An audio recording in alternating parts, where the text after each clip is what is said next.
ഓരോ വിശ്വാസിയുടെയും ആശ എന്ന് പറയുന്നത് നമ്മുടെ കർത്താവ് നമുക്ക് ഒരുക്കുവാൻ പോയ വീട് ആ പണി കഴിയുമ്പോൾ നമ്മെ അവിടെ കർത്താവ് സ്വീകരിക്കുകയും ആ രത്നങ്ങളാൽ നിർമ്മിതമായ ആ പൊൻവീട് അതിൽ കർത്താവിനോട് ഒരുമിച്ച് അവിടെ വാസം ചെയ്യാം, കർത്താവിനെ അവിടെ ഒരുമിച്ച് ആരാധിക്കാം എന്നുള്ള ഒരു പ്രത്യാശയോടുകൂടി തന്നെയാണ് ഓരോ വിശ്വാസിയും ഈ ഭൂമിയിലായിരിക്കുന്നത്. ഈ ഒരു ആശയം വരുന്ന ഒരു ഗാനം നമുക്കിപ്പോൾ കേൾക്കാം. ആശയോടെ എന്നും കാത്തിടുന്നു നാഥ, വീടൊരുക്കാൻ പോയ എൻ്റെ പ്രിയ നാഥ. നമുക്കായി ഇപ്പോൾ ജുനീക്ക് ആൻഡ് കെസി ആലപിക്കുന്നതായിരിക്കും.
ഭാഗ്യനാളിനെ ഓർത്തു ഞാനിന്നും ആമയം മറന്നു പാടി ആശ്വസിച്ചിടും.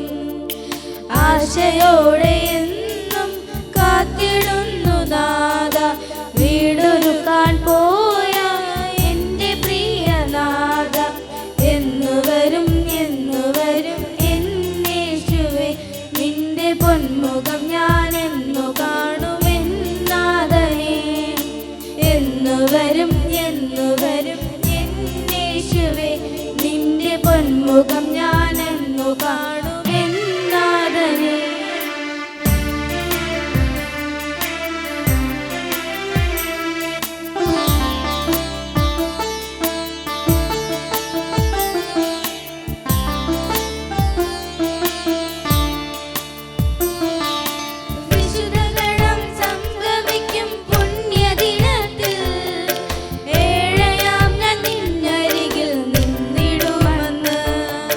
വിശുദ്ധഗണം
യേശുനാഥാ നീ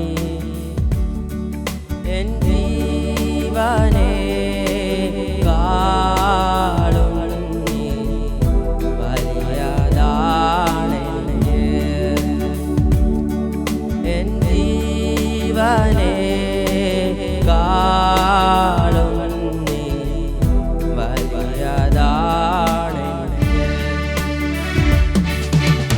ആരാധന ആരാധന ആരാധന ആരാധന ആരാധന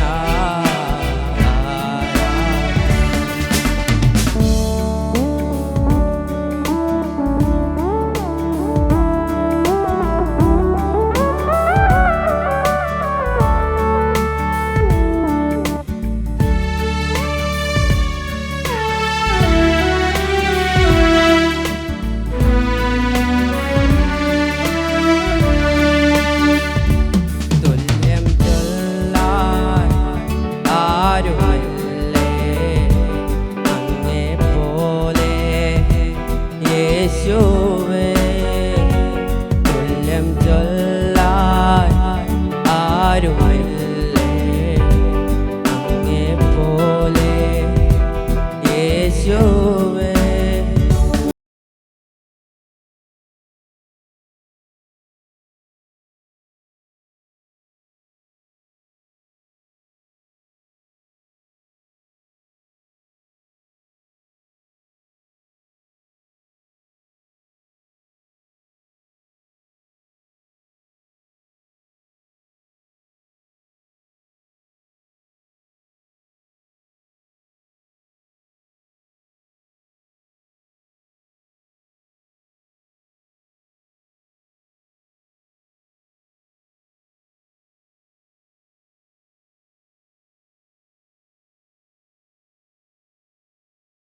ആരാധന ആരാധന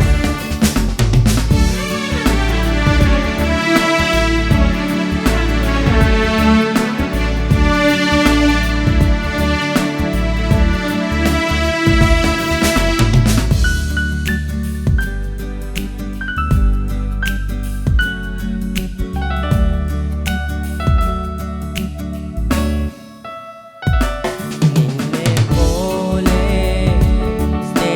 സ്നേഹിച്ചിടാൻ ആവതില്ല ആർക്കുമേ.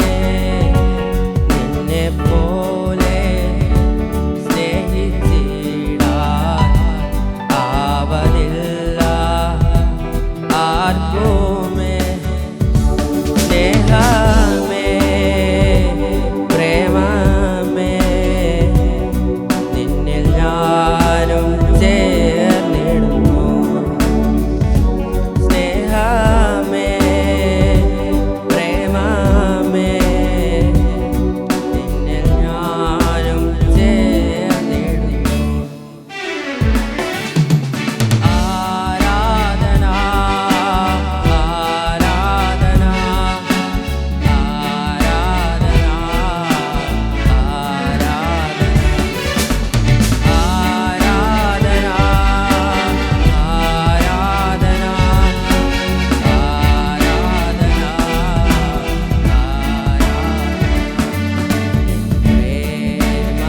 പ്രേമഗീതമാ എൻ യേശുനാഥാ നീ. പ്രേമഗീതമാ എൻ യേശുനാഥാ നീ. എൻ ജീവനേക്കാളും നീ വലിയതാണെനിക്ക്. എൻ ജീവനേക്കാളും നീ വലിയതാണെനിക്ക്. ഒരു അവിശ്വാസിയോട് നിന്റെ അല്ലൽ എന്ന് മാറും, നിന്റെ ബുദ്ധിമുട്ട് എന്ന് മാറും, നിന്റെ കഷ്ടപ്പാടുകൾ എന്നാണ് അവസാനിക്കുന്നത് എന്ന് ചോദിച്ചാൽ ഒരു അവിശ്വാസിയുടെ മറുപടി എന്ന് പറയുന്നത് എന്ന് ഈ ഭൂമിയിൽ നിന്ന് മാറ്റപ്പെടുമോ, എന്ന് ഈ ഭൂമിയിൽ നിന്ന് മരിക്കുമോ അന്നായിരിക്കും എന്നതാണ്. എന്നാൽ വിശ്വാസിയെ സംബന്ധിച്ച് വിശ്വാസിയോട് ചോദിക്കുക, നിന്റെ കഷ്ടപ്പാട് എന്ന് മാറും, നിന്റെ അല്ലൽ എന്ന് മാറും എന്ന് ചോദിച്ചാൽ മരണത്തെക്കാൾ ഉപരി ആ വിശ്വാസി പറയുന്ന ഒരു മറുപടി എന്ന് പറയുന്നത് സ്വർഗീയ ശില്പിയെ, നമ്മുടെ ശില്പിയെ, സ്വർഗത്തിന്റെ അധികാരിയെ, ആ വിശുദ്ധനായ ദൈവത്തെ എന്ന് മുഖാമുഖം കാണുമോ അന്ന് എൻ്റെ അല്ലൽ മാറും, അന്ന് എൻ്റെ കഷ്ടപ്പാടുകൾ മാറും, ഞാൻ സന്തോഷവാനായിരിക്കും എന്നതായിരിക്കും അതിൻ്റെ ഉത്തരം. ഈ ഒരു ആശയം വരുന്ന ഒരു ഗാനം നമുക്കിപ്പോൾ കേൾക്കാം. സ്വർഗീയ ശില്പിയെ നേരിൽ കാണുമ്പോൾ എൻ അല്ലലെല്ലാം മാറിയിടുമേ. നമുക്കായി ആൻസി ആലപിക്കുന്നതായിരിക്കും.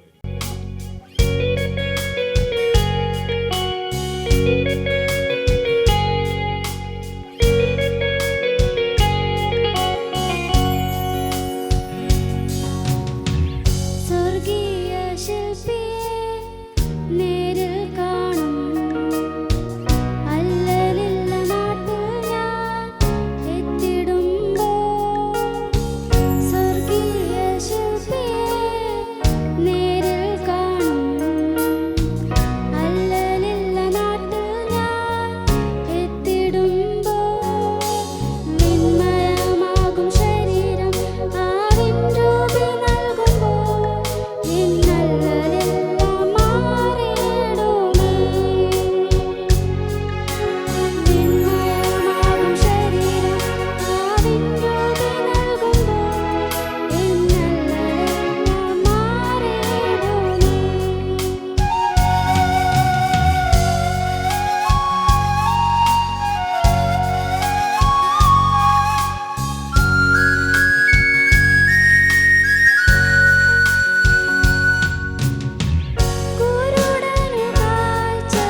ഒരു ദൈവമകൻ, ഒരു ദൈവമകൾ ഈ ഭൂമുഖത്ത് ജീവിക്കുമ്പോൾ കഷ്ടപ്പാടുകൾ ഏറെയാണ്, വിഷമതകൾ ഏറെയാണ്. വളരെയധികം ദുരിതങ്ങളിലൂടെ കടന്നു പോകുന്ന പലരും നമുക്ക് അറിയാം.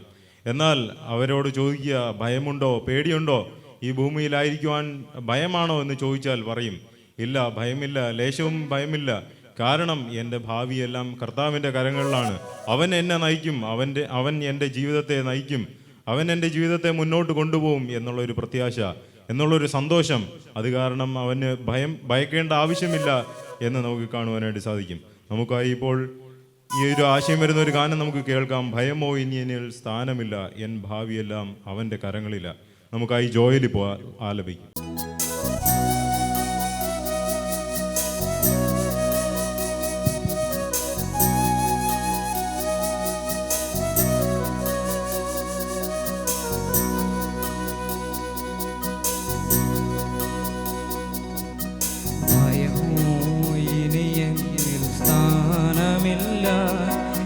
ഭാവിയെല്ലാം താതൻ കരങ്ങളിലാം, നിരാശ ഇനി എന്നെ തൊടുകയില്ല, പ്രത്യാശയാൽ അനുദിനം വർദ്ധിക്കട്ടെ.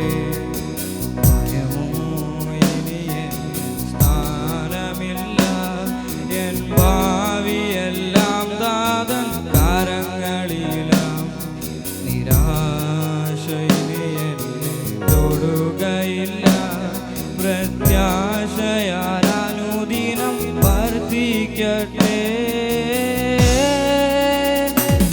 യാഹേ അങ്ങെന്നുമെൻ ദൈവം, തലമുറ തലമുറയാ. യാഹേ അങ്ങെന്റെ സങ്കേതം, തലമുറ തലമുറയായി. നീ മയങ്ങുകില്ല, നീ ഉറങ്ങുകില്ല, ഇസ്രായേലിൻ പരിപാലകൻ താൻ. നീ മയങ്ങുകില്ല, നീ ഉറങ്ങുകില്ല, ഇസ്രായേലിൻ പരിപാലകൻ താൻ.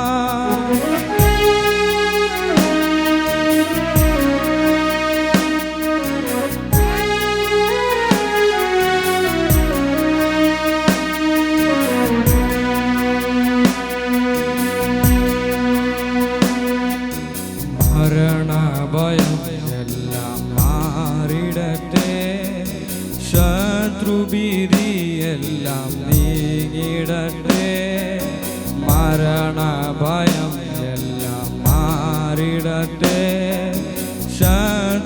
ശത്രുഭീതിയെല്ലാം നീങ്ങിടട്ടെ. മരണത്തെ ജയിച്ചവൻ, ശത്രുവെ തകർത്തവൻ, സകലത്തിലും മീതെ ഉന്നതനാം. മരണത്തെ ജയിച്ചവൻ, ശത്രുവെ തകർത്തവൻ, സകലത്തിലും മീതെ ഉന്നതനാം. യാഹേ അങ്ങെന്നുമെൻ ദൈവം, തലമുറ തലമുറയാ. യാഹേ അങ്ങെന്റെ സങ്കേതം, തലമുറ തലമുറയായി. നീ മയങ്ങുകില്ല, നീ ഉറങ്ങുകില്ല, ഇസ്രായേലിൻ പരിപാലകൻ താൻ. നീ മയങ്ങുകില്ല, നീ ഉറങ്ങുകില്ല, ഇസ്രായേലിൻ പരിപാലകൻ താൻ.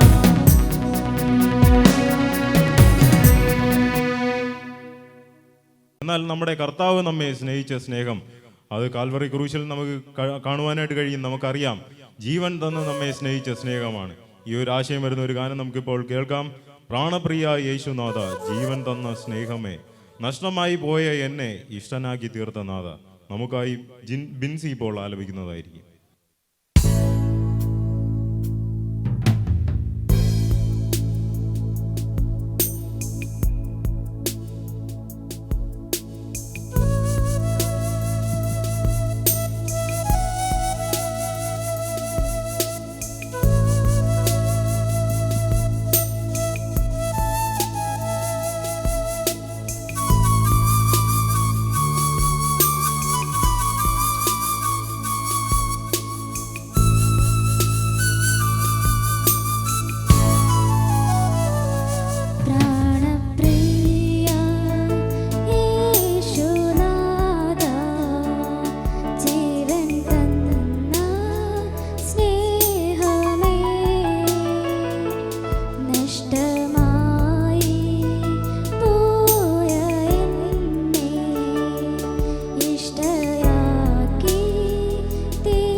നമ്മുടെ കർത്താവ് രാജാതി രാജാവാണ്.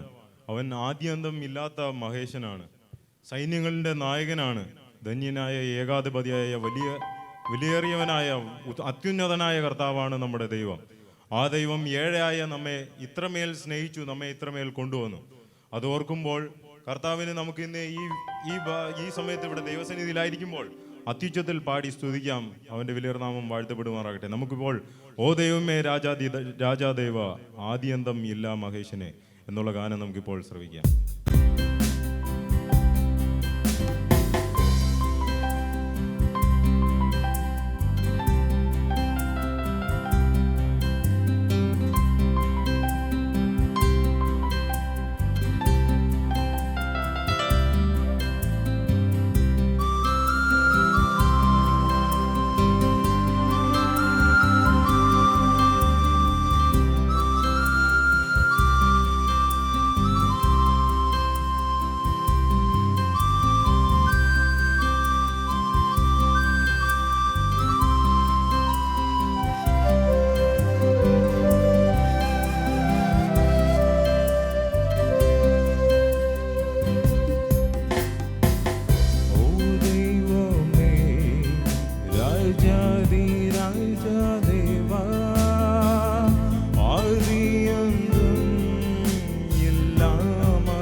രാജാദേവാ ആദിയന്തം ഇല്ല മഹേശനേ,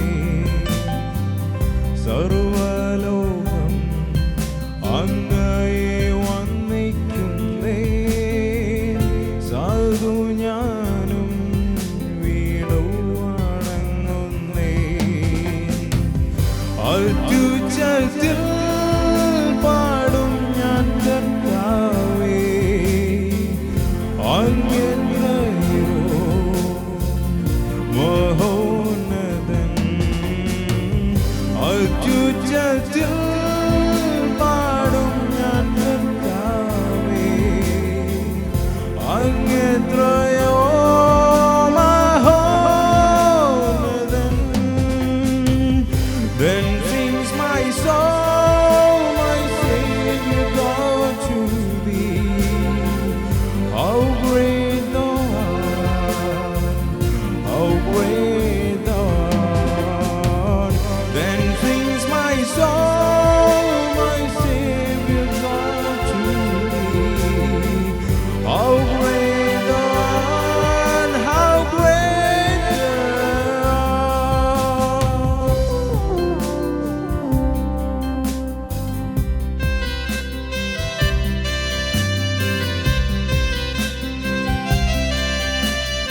യേശുക്രിസ്തുവിൻ്റെ പരിശുദ്ധമായിരിക്കുന്ന നാമം വാഴ്ത്തപ്പെടുമാറാകട്ടെ.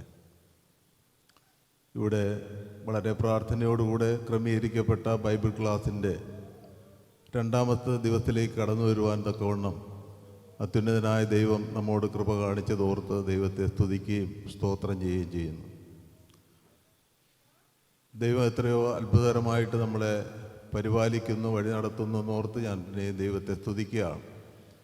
ഈ രാത്രിയിലും ഇവിടെ ദൈവവചന പഠനത്തിനോടുള്ള ബന്ധത്തിൽ കടന്നു വന്നിരിക്കുന്ന എല്ലാ പ്രിയപ്പെട്ടവരെയും കർത്താവായ യേശുക്രിസ്തുവിൻ്റെ നാമത്തിൽ ഞങ്ങൾ സ്വാഗതം ചെയ്യുന്നു, സ്നേഹവന്ദനം അറിയിക്കുന്നു.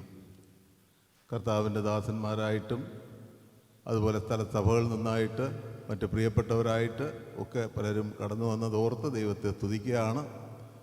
വളരെ പ്രാർത്ഥനയോടുകൂടെ നമുക്ക് തുറന്നും ദൈവസന്നിധിയിൽ ആയിരിക്കേണ്ടത് ആവശ്യമാണ്. കഴിഞ്ഞ ദിവസം ഞാൻ ഓർപ്പിച്ചതുപോലെ ഈ ബൈബിൾ ക്ലാസിൻ്റെ ആരംഭ ദിവസങ്ങളോടടുത്ത് വന്നപ്പോൾ ചില പ്രതിബന്ധങ്ങളും പ്രയാസങ്ങളും ഒക്കെ ഉണ്ടായി. എങ്കിലും ദൈവം അതിൻ്റെ മധ്യത്തിലും നമുക്ക് കടന്നു വരുവാനും ദൈവസന്നിധിയിലായിരിക്കാനും വളരെ വിലയേറിയ വചനം കേൾക്കുവാനും അനുഗ്രഹിക്കപ്പെട്ട ഗാനങ്ങൾ കേട്ട് ദൈവത്തെ സ്തുതിക്കുവാൻ ഒക്കെ ദൈവം നമ്മളെ സഹായിച്ചുകൊണ്ടിരിക്കുന്നു. ഞാൻ ഓർപ്പിച്ചല്ലോ, കഴിഞ്ഞ ദിവസം ഞങ്ങളുടെ സ്ഥലസഭയോടുള്ള ബന്ധത്തിൽ പ്രിയ രാജൻ സോഹറിൻ്റെ ഭാര്യ രജനിയുടെ പിതാവ് ബാബു സോഹരൻ ചിറ്റിക്കോണം സഭയിൽ ഉള്ള കർത്താവിൻ്റെ ദാസൻ ഉണ്ടായിരുന്ന കർത്താവിൻ്റെ ദാസൻ കർത്തസന്നിധിയിൽ ചേർക്കപ്പെട്ടു. ഇന്ന് പകൽക്കാലം രാവിലെ സമയം ആ സംസ്കാര ശുശ്രൂഷ വളരെ അനുഗ്രഹകരമായിട്ട് നടത്തപ്പെടുവാനായിട്ടും ദൈവം സഹായിച്ചു. പല സ്ഥലങ്ങളിൽ നിന്ന് ഇവിടെ നിന്നൊക്കെ ദൈവമക്കൾ അവിടെ കടന്നുപോയി സംബന്ധിക്കുവാനായിട്ടിടയായി തീർന്നു. ദൈവത്തിന് സ്തോത്രം ചെയ്യുന്നു. പ്രത്യേകാൽ ദുഃഖത്തിലായിരിക്കുന്ന ആ പ്രിയ കുടുംബത്തെ പ്രത്യേകം നിങ്ങൾ പിന്നെയും പ്രാർത്ഥനയിൽ ഓർക്കണമെന്ന് അപേക്ഷിക്കുകയാണ്. അതുപോലെ തന്നെ നമ്മുടെ സ്ഥലസഭയിലുള്ള നമ്മുടെ സതീശൻ സഹോദരൻ്റെ ഭാര്യ ലുതിയയുടെ സ്ഥലസഭയോടുള്ള ബന്ധത്തിൽ ലുതിയയുടെ ഒരു കസിൻ സഹോദരൻ, മുഹമ്മ അസംബ്ലിയിലുള്ള ഒരു സഹോദരൻ ബിജോയ്, 22 വയസ്സ് പ്രായമുള്ള ഒരു സഹോദരൻ ഇന്നലെ കർത്താവിൻ്റെ സന്നിധിയിൽ ചേർക്കപ്പെട്ടു. അത് ഇന്നലെ വളരെ വൈകിയാണ് ഞാൻ അറിയാനായിട്ട് സാധിച്ചത്. ആ പ്രിയപ്പെട്ടവർ ആ കുടുംബം അങ്ങോട്ട് കടന്നുപോയിട്ടുണ്ട്. അവിടുത്തെ സംസ്കാര ശുശ്രൂഷയും ഇന്ന് വൈകിട്ട് നടന്നു കഴിഞ്ഞിരിക്കും എന്ന് വിചാരിക്കുകയാണ്. പ്രത്യേകാൽ ഈ 22 വയസ്സുള്ള ആ പ്രായത്തിൽ പെട്ടെന്നൊരു ആക്സിഡൻറ്റ് സംഭവിച്ചാണ് ആ സഹോദരൻ കർത്താവിൻ്റെ സന്നിധിയിൽ ചേർക്കപ്പെടുവാനായിട്ടിടയായിത്തീർന്നത്. നമുക്കറിയാമല്ലോ, എത്രയോ ദുഃഖകരമായിരിക്കുന്ന ഒരു അനുഭവമാണ്. ആ പ്രിയ കുടുംബത്തെ, ദുഃഖത്തിലായിരിക്കുന്നവരെ നമുക്ക് പിന്നെയും പ്രാർത്ഥനയിൽ ഓർക്കുവാനും ദൈവം എല്ലാ ആശ്വാസവും പ്രത്യാശയും അവരുടെ ഹൃദയങ്ങൾ നൽകുവാനായിട്ടും നമുക്ക് പ്രാർത്ഥിക്കാം. ഞാൻ കഴിഞ്ഞ ദിവസം ഓർപ്പിച്ചതുപോലെ എൻ്റെ ഭാര്യ ഹോസ്പിറ്റലിൽ അഡ്മിറ്റായിരുന്നു. നിങ്ങളുടെ എല്ലാവരുടെയും വിലയേറിയ പ്രാർത്ഥനയുടെ ഫലമായിട്ട് ദൈവം അത്ഭുതകരമായിട്ട് ആശ്വാസം നൽകിയിട്ടുണ്ട്. ഇന്ന് ഡിസ്ചാർജായി ഭവനത്തിൽ വരാനും ദൈവം സഹായിച്ചു. എന്നാൽ തുടർന്ന് ചില ദിവസങ്ങൾ കൂടെ റെസ്റ്റ് എടുക്കേണ്ട ആവശ്യമുണ്ട്. അതുകൊണ്ട് ഭവനത്തിൽ ഇപ്പോൾ വിശ്രമിക്കുന്നു. പ്രത്യേകാൽ തുറന്ന് നിങ്ങളുടെ പ്രാർത്ഥന ആ കാര്യത്തിൽ ഉണ്ടാകണമെന്ന് അപേക്ഷിക്കുകയാണ്. നാളത്തെ 1-2 വിവരങ്ങളൂടെ ഓർപ്പിക്കട്ടെ. നാളെ ശനിയാഴ്ചയാണല്ലോ. ഞങ്ങൾ സഭയായിട്ടൊരു IMF-ൻ്റെ സുവിശേഷ പ്രവർത്തനം ഇവിടെ ക്രമീകരിച്ചിട്ടുണ്ട്. രാവിലെ 9:30 മണിക്ക് സഹോദരന്മാർ വിവിധ സ്ഥലസഭകളിൽ നിന്ന് ഇവിടെ കടന്നു വരികയും ഉച്ചവരെയുള്ള സമയം ഭവന സന്ദർശനത്തിനായിട്ട് കടന്നു പോവുകയും ചെയ്യും. ഇവിടെയുള്ള സ്ഥലസഭയിലുള്ള സഹോദരന്മാർക്കും മറ്റ് സഹോദരന്മാർക്കാർക്കെങ്കിലും ആ പ്രവർത്തനത്തിൽ സംബന്ധിക്കാനായിട്ട് ആഗ്രഹമുള്ളവർക്ക് വന്ന് അവരോട് ചേർന്ന് സംബന്ധിക്കാവുന്നതാണെന്നുള്ള കാര്യം പ്രത്യേകം ഓർപ്പിക്കുകയാണ്. നാളെ ഉച്ച കഴിഞ്ഞ് 3 മണിക്ക് ഒരു സ്നാന ശുശ്രൂഷ ഇവിടെ നടക്കുന്നുണ്ട്. ആ 3 മണിക്ക്, കൃത്യം 3 മണിക്ക് തന്നെ എല്ലാ സഹോദരന്മാരും ഇവിടെ കടന്നു വരണമെന്ന് പ്രത്യേകം ഓർപ്പിക്കുന്നു. ഇവിടെ കൂടിയതിന് ശേഷം, ദൈവസന്നിധിയിലായിരുന്നതിന് ശേഷം പിന്നെ ആ ശുശ്രൂഷ ഇവിടെ അടുത്തുള്ള താഴെയുള്ള കുളത്തിൽ വെച്ച് ആ സ്നാന ശുശ്രൂഷ നടക്കുന്നതായിരിക്കും. ആ വിഷയം ഓർത്തും പ്രാർത്ഥിക്കണം. ഞങ്ങളുടെ സ്ഥലസഭയിലുള്ള പ്രിയ മകള് കസിയ ആണ് സ്നാനപ്പെടാനായിട്ട് മുമ്പോട്ട് വന്നിട്ടുള്ളത്. ആ പ്രിയ മകളെ ഓർത്ത് പ്രാർത്ഥിക്കുക. സ്നാനപ്പെടുത്തുന്ന കർത്താവിൻ്റെ ദാസനെയും പ്രത്യേകാൽ ഓർത്ത് പ്രാർത്ഥിക്കുക. ദൈവം ധാരാളമായിരിക്കുന്ന കൃപ നൽകുവാനും ആ ശുശ്രൂഷ അനുഗ്രഹമായി നടക്കുവാനും നിങ്ങളുടെ പ്രാർത്ഥനയും മാത്രമല്ല, കടന്നു വന്ന് സംബന്ധിക്കാനായിട്ട് താല്പര്യമുള്ള എല്ലാവരെയും അതിലേക്കും ഞങ്ങൾ സ്വാഗതം ചെയ്യുകയാണ്. ദൈവം നമ്മളെ സഹായിച്ചു. ഇതുവരെയും നമുക്ക് അനുഗ്രഹീതമായിരിക്കുന്ന ഗാനങ്ങൾ കേട്ട് ദൈവത്തെ സ്തുതിക്കുവാൻ നമ്മുടെ പൈതങ്ങളെ കർത്താവ് ബലപ്പെടുത്തി. കീബോർഡ് വായിക്കാനായിട്ട് ദൈവം പ്രിയ സഹോദരനെ ബലപ്പെടുത്തി. പ്രിയ ബിനോയെ ഓർത്ത് പ്രത്യേകം ദൈവത്തെ സ്തുതിക്കുന്നു. പ്രിയപ്പെട്ടവനാണ് ഈ ഗാന ശുശ്രൂഷയുടെ കാര്യങ്ങളൊക്കെ ക്രമീകരിച്ച് ഈ നിലയിൽ രൂപപ്പെടുത്തുവാനായിട്ട് ദൈവം സഹായിച്ചത്. വരുന്ന ദിവസങ്ങളിലും നമ്മുടെ കുഞ്ഞുങ്ങൾക്ക് കൊടുത്തിരിക്കുന്ന കൃപ ദൈവസന്നിധിയിൽ അത് അനുഗ്രഹമായി പ്രയോജനപ്പെടുത്തുവാൻ കർത്താവ് അവർക്കെല്ലാവർക്കും കൃപ നൽകുമാറാകട്ടെ. ഇപ്പോൾ നമുക്ക് പ്രാർത്ഥിച്ചതിന് ശേഷം കർത്താവിൻ്റെ ദാസൻ ഇന്നലെ സംസാരിച്ച വിഷയത്തെ തുടർന്നുള്ള വിഷയം ഇന്ന് സംസാരിക്കുന്നതാണ്. കഴിഞ്ഞ ദിവസം കേട്ട വചനങ്ങൾ നമ്മുടെ ഹൃദയത്തിലുണ്ടായിരിക്കും. ഇന്നും നമ്മൾ വളരെ പ്രാർത്ഥനയോടുകൂടെ ദൈവവചനം കേൾക്കുവാനായിട്ട് കർത്താവ് നമ്മളെ ഓരോരുത്തരെയും സഹായിക്കട്ടെ. പ്രത്യേകം ഒരു കാര്യം ഓർപ്പിക്കാനായിട്ടുള്ളത്, പുറത്ത് സഹോദരന്മാർ അലക്ഷ്യമായിട്ട് നിൽക്കുകയോ സംസാരിച്ച് നിൽക്കുകയോ ഒന്നും ചെയ്യാനായിട്ട് പാടുള്ളതല്ല എന്നുള്ള കാര്യം പ്രത്യേകം ഓർപ്പിക്കുന്നു. അകത്ത് സ്ഥലമുണ്ട്, അകത്തിനിയും സ്ഥലം ധാരാളമുണ്ട്. വന്നിരിക്കാൻ സാധിക്കുന്നവരങ്ങനെ വന്നിരിക്കുക. അല്ലാതെ പുറത്തിരിക്കുന്നവരാണെങ്കിലും വളരെ ശ്രദ്ധയോടുകൂടെ, ഇവിടെ ഒരു ആത്മീയ ശുശ്രൂഷയാണല്ലോ നടക്കുന്നത്, അതിൻ്റെ മഹത്വത്തോടുകൂടെ അതിൻ്റെ ഗൗരവത്തോടുകൂടെ ഇരുന്ന് ശ്രദ്ധയോടുകൂടെ ഇരുന്ന് ദൈവവചനം കേൾക്കണമെന്ന് കർത്താവിൻ്റെ നാമത്തിൽ വിനീതമായിട്ട് അപേക്ഷിക്കുകയാണ്. ദൈവം നമ്മളെ സഹായിക്കട്ടെ. ഇന്നത്തെ ഇവിടുത്തെ ശുശ്രൂഷയുടെ പ്രാരംഭമായിട്ട് ചാവടി സഭയിൽ നിന്ന് കടന്നു വന്നിരിക്കുന്ന കർത്താവിൻ്റെ നാഥൻ എബ്രഹാം അവറുകളും തുറന്ന് പ്രിയ സ്റ്റീഫൻസൺ അവറുകളും മുമ്പോട്ട് കടന്നു വന്ന് പ്രാർത്ഥിക്കും. പ്രാർത്ഥിച്ചതിന് ശേഷം കർത്താവിൻ്റെ ദാസൻ നമ്മോട് ദൈവത്തിൻ്റെ വചനം ശുശ്രൂഷിക്കുന്നതാണ്. പ്രത്യേകാല ഒരു കാര്യം കൂടെ ഞാൻ ഓർപ്പിക്കട്ടെ. ഇന്നത്തെ ഇവിടുത്തെ ഈ മീറ്റിംഗ് കഴിഞ്ഞതിന് ശേഷം കർത്താവിൻ്റെ ദാസൻ സ്റ്റാൻലി അവറുകൾ മുമ്പോട്ട് വന്ന് പ്രാർത്ഥിച്ച് ഈ ശുശ്രൂഷ അവസാനിപ്പിക്കുകയും അതിനുശേഷം ഇവിടെ ഒരു ചെറിയ ചായ സൽക്കാരം ക്രമീകരിച്ചിട്ടുണ്ട്. അതിൽ കൂടെ നിങ്ങൾ സംബന്ധിച്ചിട്ട് കടന്നു പോകണമെന്ന് പ്രാരംഭമായിട്ട് ആ കാര്യം കൂടെ ഓർപ്പിക്കുകയാണ്. എല്ലാവരും വളരെ പ്രാർത്ഥനയോടുകൂടെ ദൈവസന്നിധിയിൽ നമുക്കിരിക്കാം. നമ്മളിവിടെ കടന്നു വന്നത് ഒരിക്കലും നമുക്ക് വൃഥാവായി തീരാതെ, ദൈവവചനം കേട്ട് നമ്മളെ തന്നെ ചതിക്കുന്നവരായിട്ട് തീരാതെ വളരെ പ്രായോഗികമാക്കി തീർക്കേണ്ട വിഷയങ്ങളാണല്ലോ നമ്മൾ കേട്ടുകൊണ്ടിരിക്കുന്നത്. അത് നമ്മളുടെ ഓരോരുത്തരുടെയും ജീവിതത്തിൽ, നമ്മുടെ ഉൾപ്പെട്ടിരിക്കുന്ന സഭകളിൽ അത് വളരെ അനുഗ്രഹകരമായിട്ട് തീരണം. അതിനുവേണ്ടി വളരെ പ്രാർത്ഥനയോടുകൂടെ നമുക്കിരിക്കാം. ദൈവം നമ്മളെ സഹായിക്കട്ടെ. ഇപ്പോൾ സഹോദരന്മാർ പ്രാർത്ഥിക്കും. അനന്തരം കർത്താവിൻ്റെ ദാസൻ ദൈവവചനത്തിൽ നിന്ന് ശുശ്രൂഷിക്കുകയും ചെയ്യും. നമുക്ക് പ്രാർത്ഥിക്കാം. സ്നേഹവാനായ അടിങ്ങളുടെ സ്വർഗീയവാൻ ദൈവമേ കർത്താവേ, ഈ മനോഹരമായ സന്ധ്യാസമയത്തിന് നന്ദിയോടി സ്തോത്രം. ഒരു പകൽക്കാലം അടിയങ്ങളായിരുന്ന സ്ഥാനമൊക്കെയും അവിടുത്തെ കൃപയും സാന്നിധ്യം നൽകി അടിയങ്ങൾ കാത്ത് പരിപാലിച്ചു. ഇത്രയും സുഖത്തോടും ആരോഗ്യത്തോടും അങ്ങയുടെ സന്നിധിയിൽ കടന്നു വരുവാൻ മനോഹരമായ ഗാനങ്ങൾ കേട്ട് അങ്ങേ മഹത്വപ്പെടുത്തുന്ന അവസരം ജീവിതത്തിൽ നൽകിയ നന്ദിയോടി സ്തോത്രം.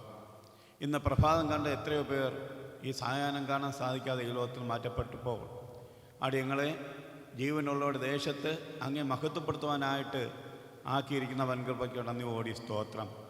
സ്ഥലം സമയം ശുശ്രൂഷ ഓർക്കുന്നു. പ്രിയപ്പെട്ടവർക്ക് ദിവസങ്ങൾ മാറ്റമില്ലാത്ത ദൈവവചനം പഠിപ്പിക്കുവാൻ, ഒരു ശുശ്രൂഷ ക്രമീകരിക്കുവാൻ അവർക്ക് കൊടുത്ത ദൈവത്തിൻ്റെ ആലോചനയ്ക്ക് നന്ദിയോടി സ്തോത്രം.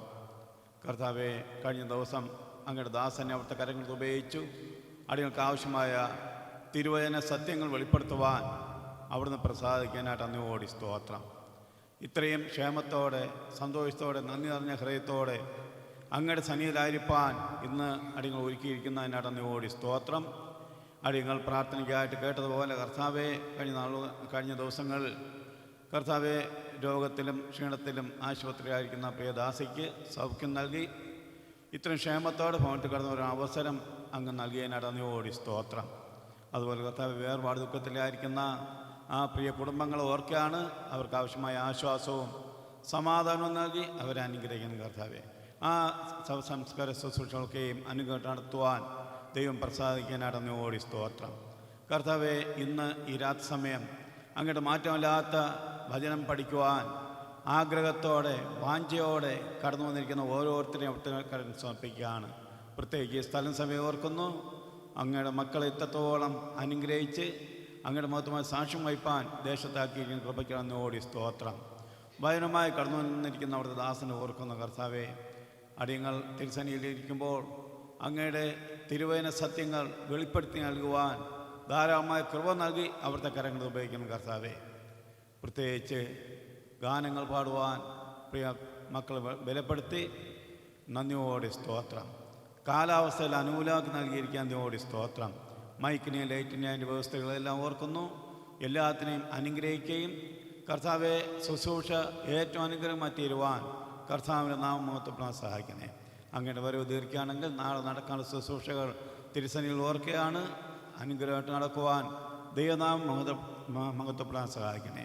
അടിയൻ അങ്ങനെ സന്നിധിയിലായിരിക്കുകയാണ്. നാഥ, അരുളി ചെയ്യണമേ, അടിയൻ കേൾക്കുന്ന ചിന്തയോടെ അടിയങ്ങൾ ഓരോരുത്തരായിരിക്കാൻ കർത്താവെ, ഓരോരുത്തരും തൻ്റെ ഇഷ്ടപ്രകാരം ജീവിക്കുന്ന ഈ ലോകത്തിൽ അടിയങ്ങൾ വേർപാടും വിശുദ്ധിയിലും അങ്ങയുടെ ഹിതപ്രകാരം ജീവിക്കാനുള്ള മനസ്സും ദൈവത്തിൻ്റെ ആലോചന നൽകി അടിയങ്ങളെ ഒഴുക്കണം കർത്താവെ. ഭാര്യ സംസാരദാസനെ വീണ്ടും ഒട്ടേകം സമർപ്പിക്കുകയാണ്. ധാരാളമായ കൃപ വരണേ.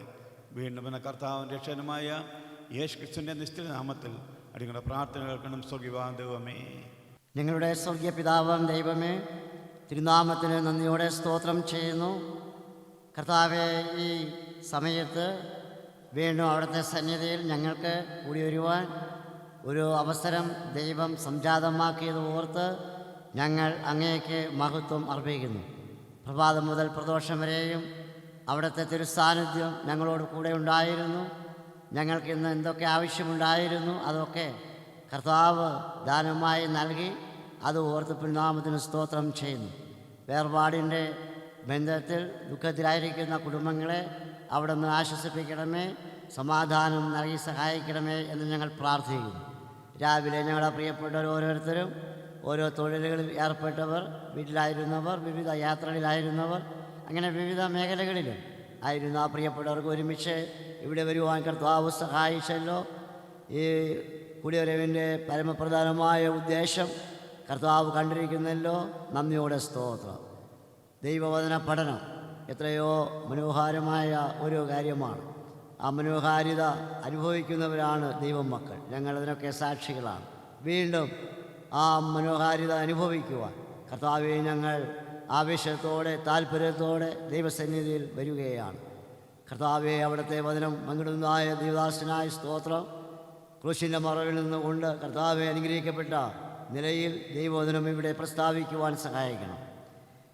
വഴിയരികിലും കർത്താവെ പാറസ്ഥലത്തും ഉള്ളിനിടയിലും വീണ വിത്തുകളെപ്പോലെ നിഷ്ഫലമായി പോകാതെ നല്ല നിലത്തിൽ വീണ് വിളഞ്ഞ് ഫലം കൊടുത്ത അനുഭവമായി തീർന്ന അവസ്ഥയിൽ ഈ വചന ശുശ്രൂഷകൾ കർത്താവെ കാര്യക്ഷമതയായി തീരുവാൻ ഞങ്ങൾ ദൈവത്തോടെ പ്രാർത്ഥിക്കുന്നു. കേൾവികരായിരിക്കുന്ന ഓരോ പ്രിയപ്പെട്ടവരെയും ദൈവം അളാമ്പ്രതി അനുഗ്രഹിക്കണം. പ്രായഭേദമന്യേ അവിടെ സന്നിധിയിലായിരിക്കുന്നല്ലോ. കർത്താവ് സഹായിക്കണം.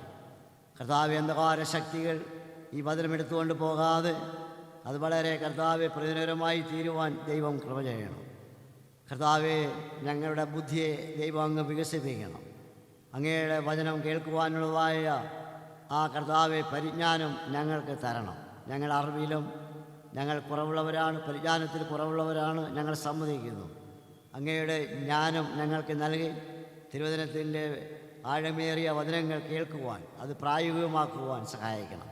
അതിനുവേണ്ടി കർത്താവെ പരിശ്രമിച്ച എല്ലാ പ്രിയപ്പെട്ടവർക്കായി സ്തോത്രം ചെയ്യുന്നു.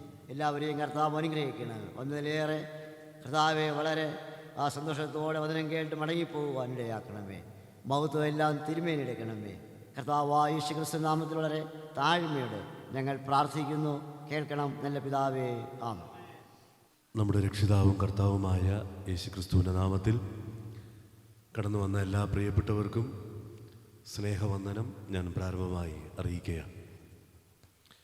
ഈ മനോഹരമായ നല്ല രാത്രിയിൽ ദൈവവചനത്തിൻ്റെ മുമ്പാകെ ആയിരുന്ന് ദൈവവചനം കേൾക്കുവാൻ, ദൈവിക ശബ്ദമായി കേൾക്കുവാൻ സ്വർഗത്തിലെ ദൈവം നമുക്ക് ധാരാളം ദൈവകൃപ നൽകുമാറാകട്ടെ.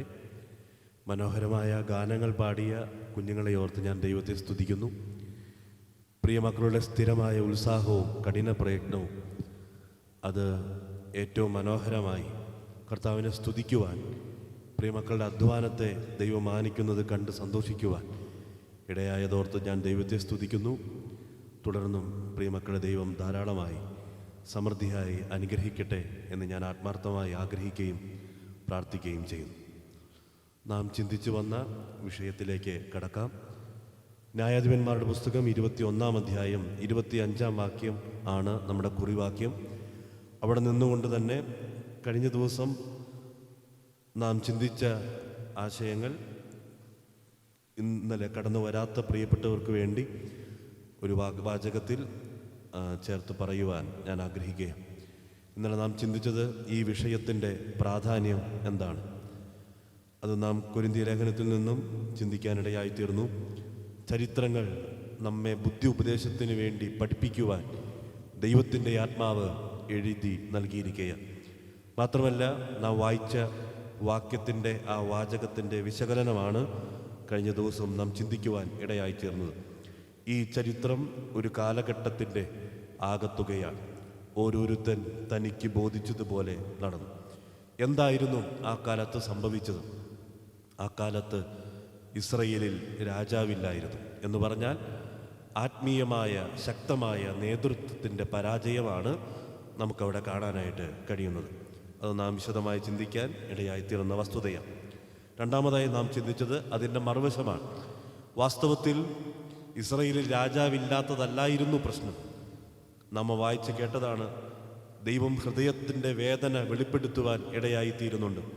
ഞാൻ ഭരിക്കാതെ വണ്ണം എന്നെയാകുന്നു അവർ ത്യജിച്ചിരിക്കുന്നത് എന്ന് പറഞ്ഞാൽ ദൈവാധിപത്യത്തെ നിരസിക്കുന്ന ഒരു തലമുറയുടെ അപജയമാണ് നമുക്കവിടെ കാണുവാൻ ഇടയായിത്തീരുന്നത്.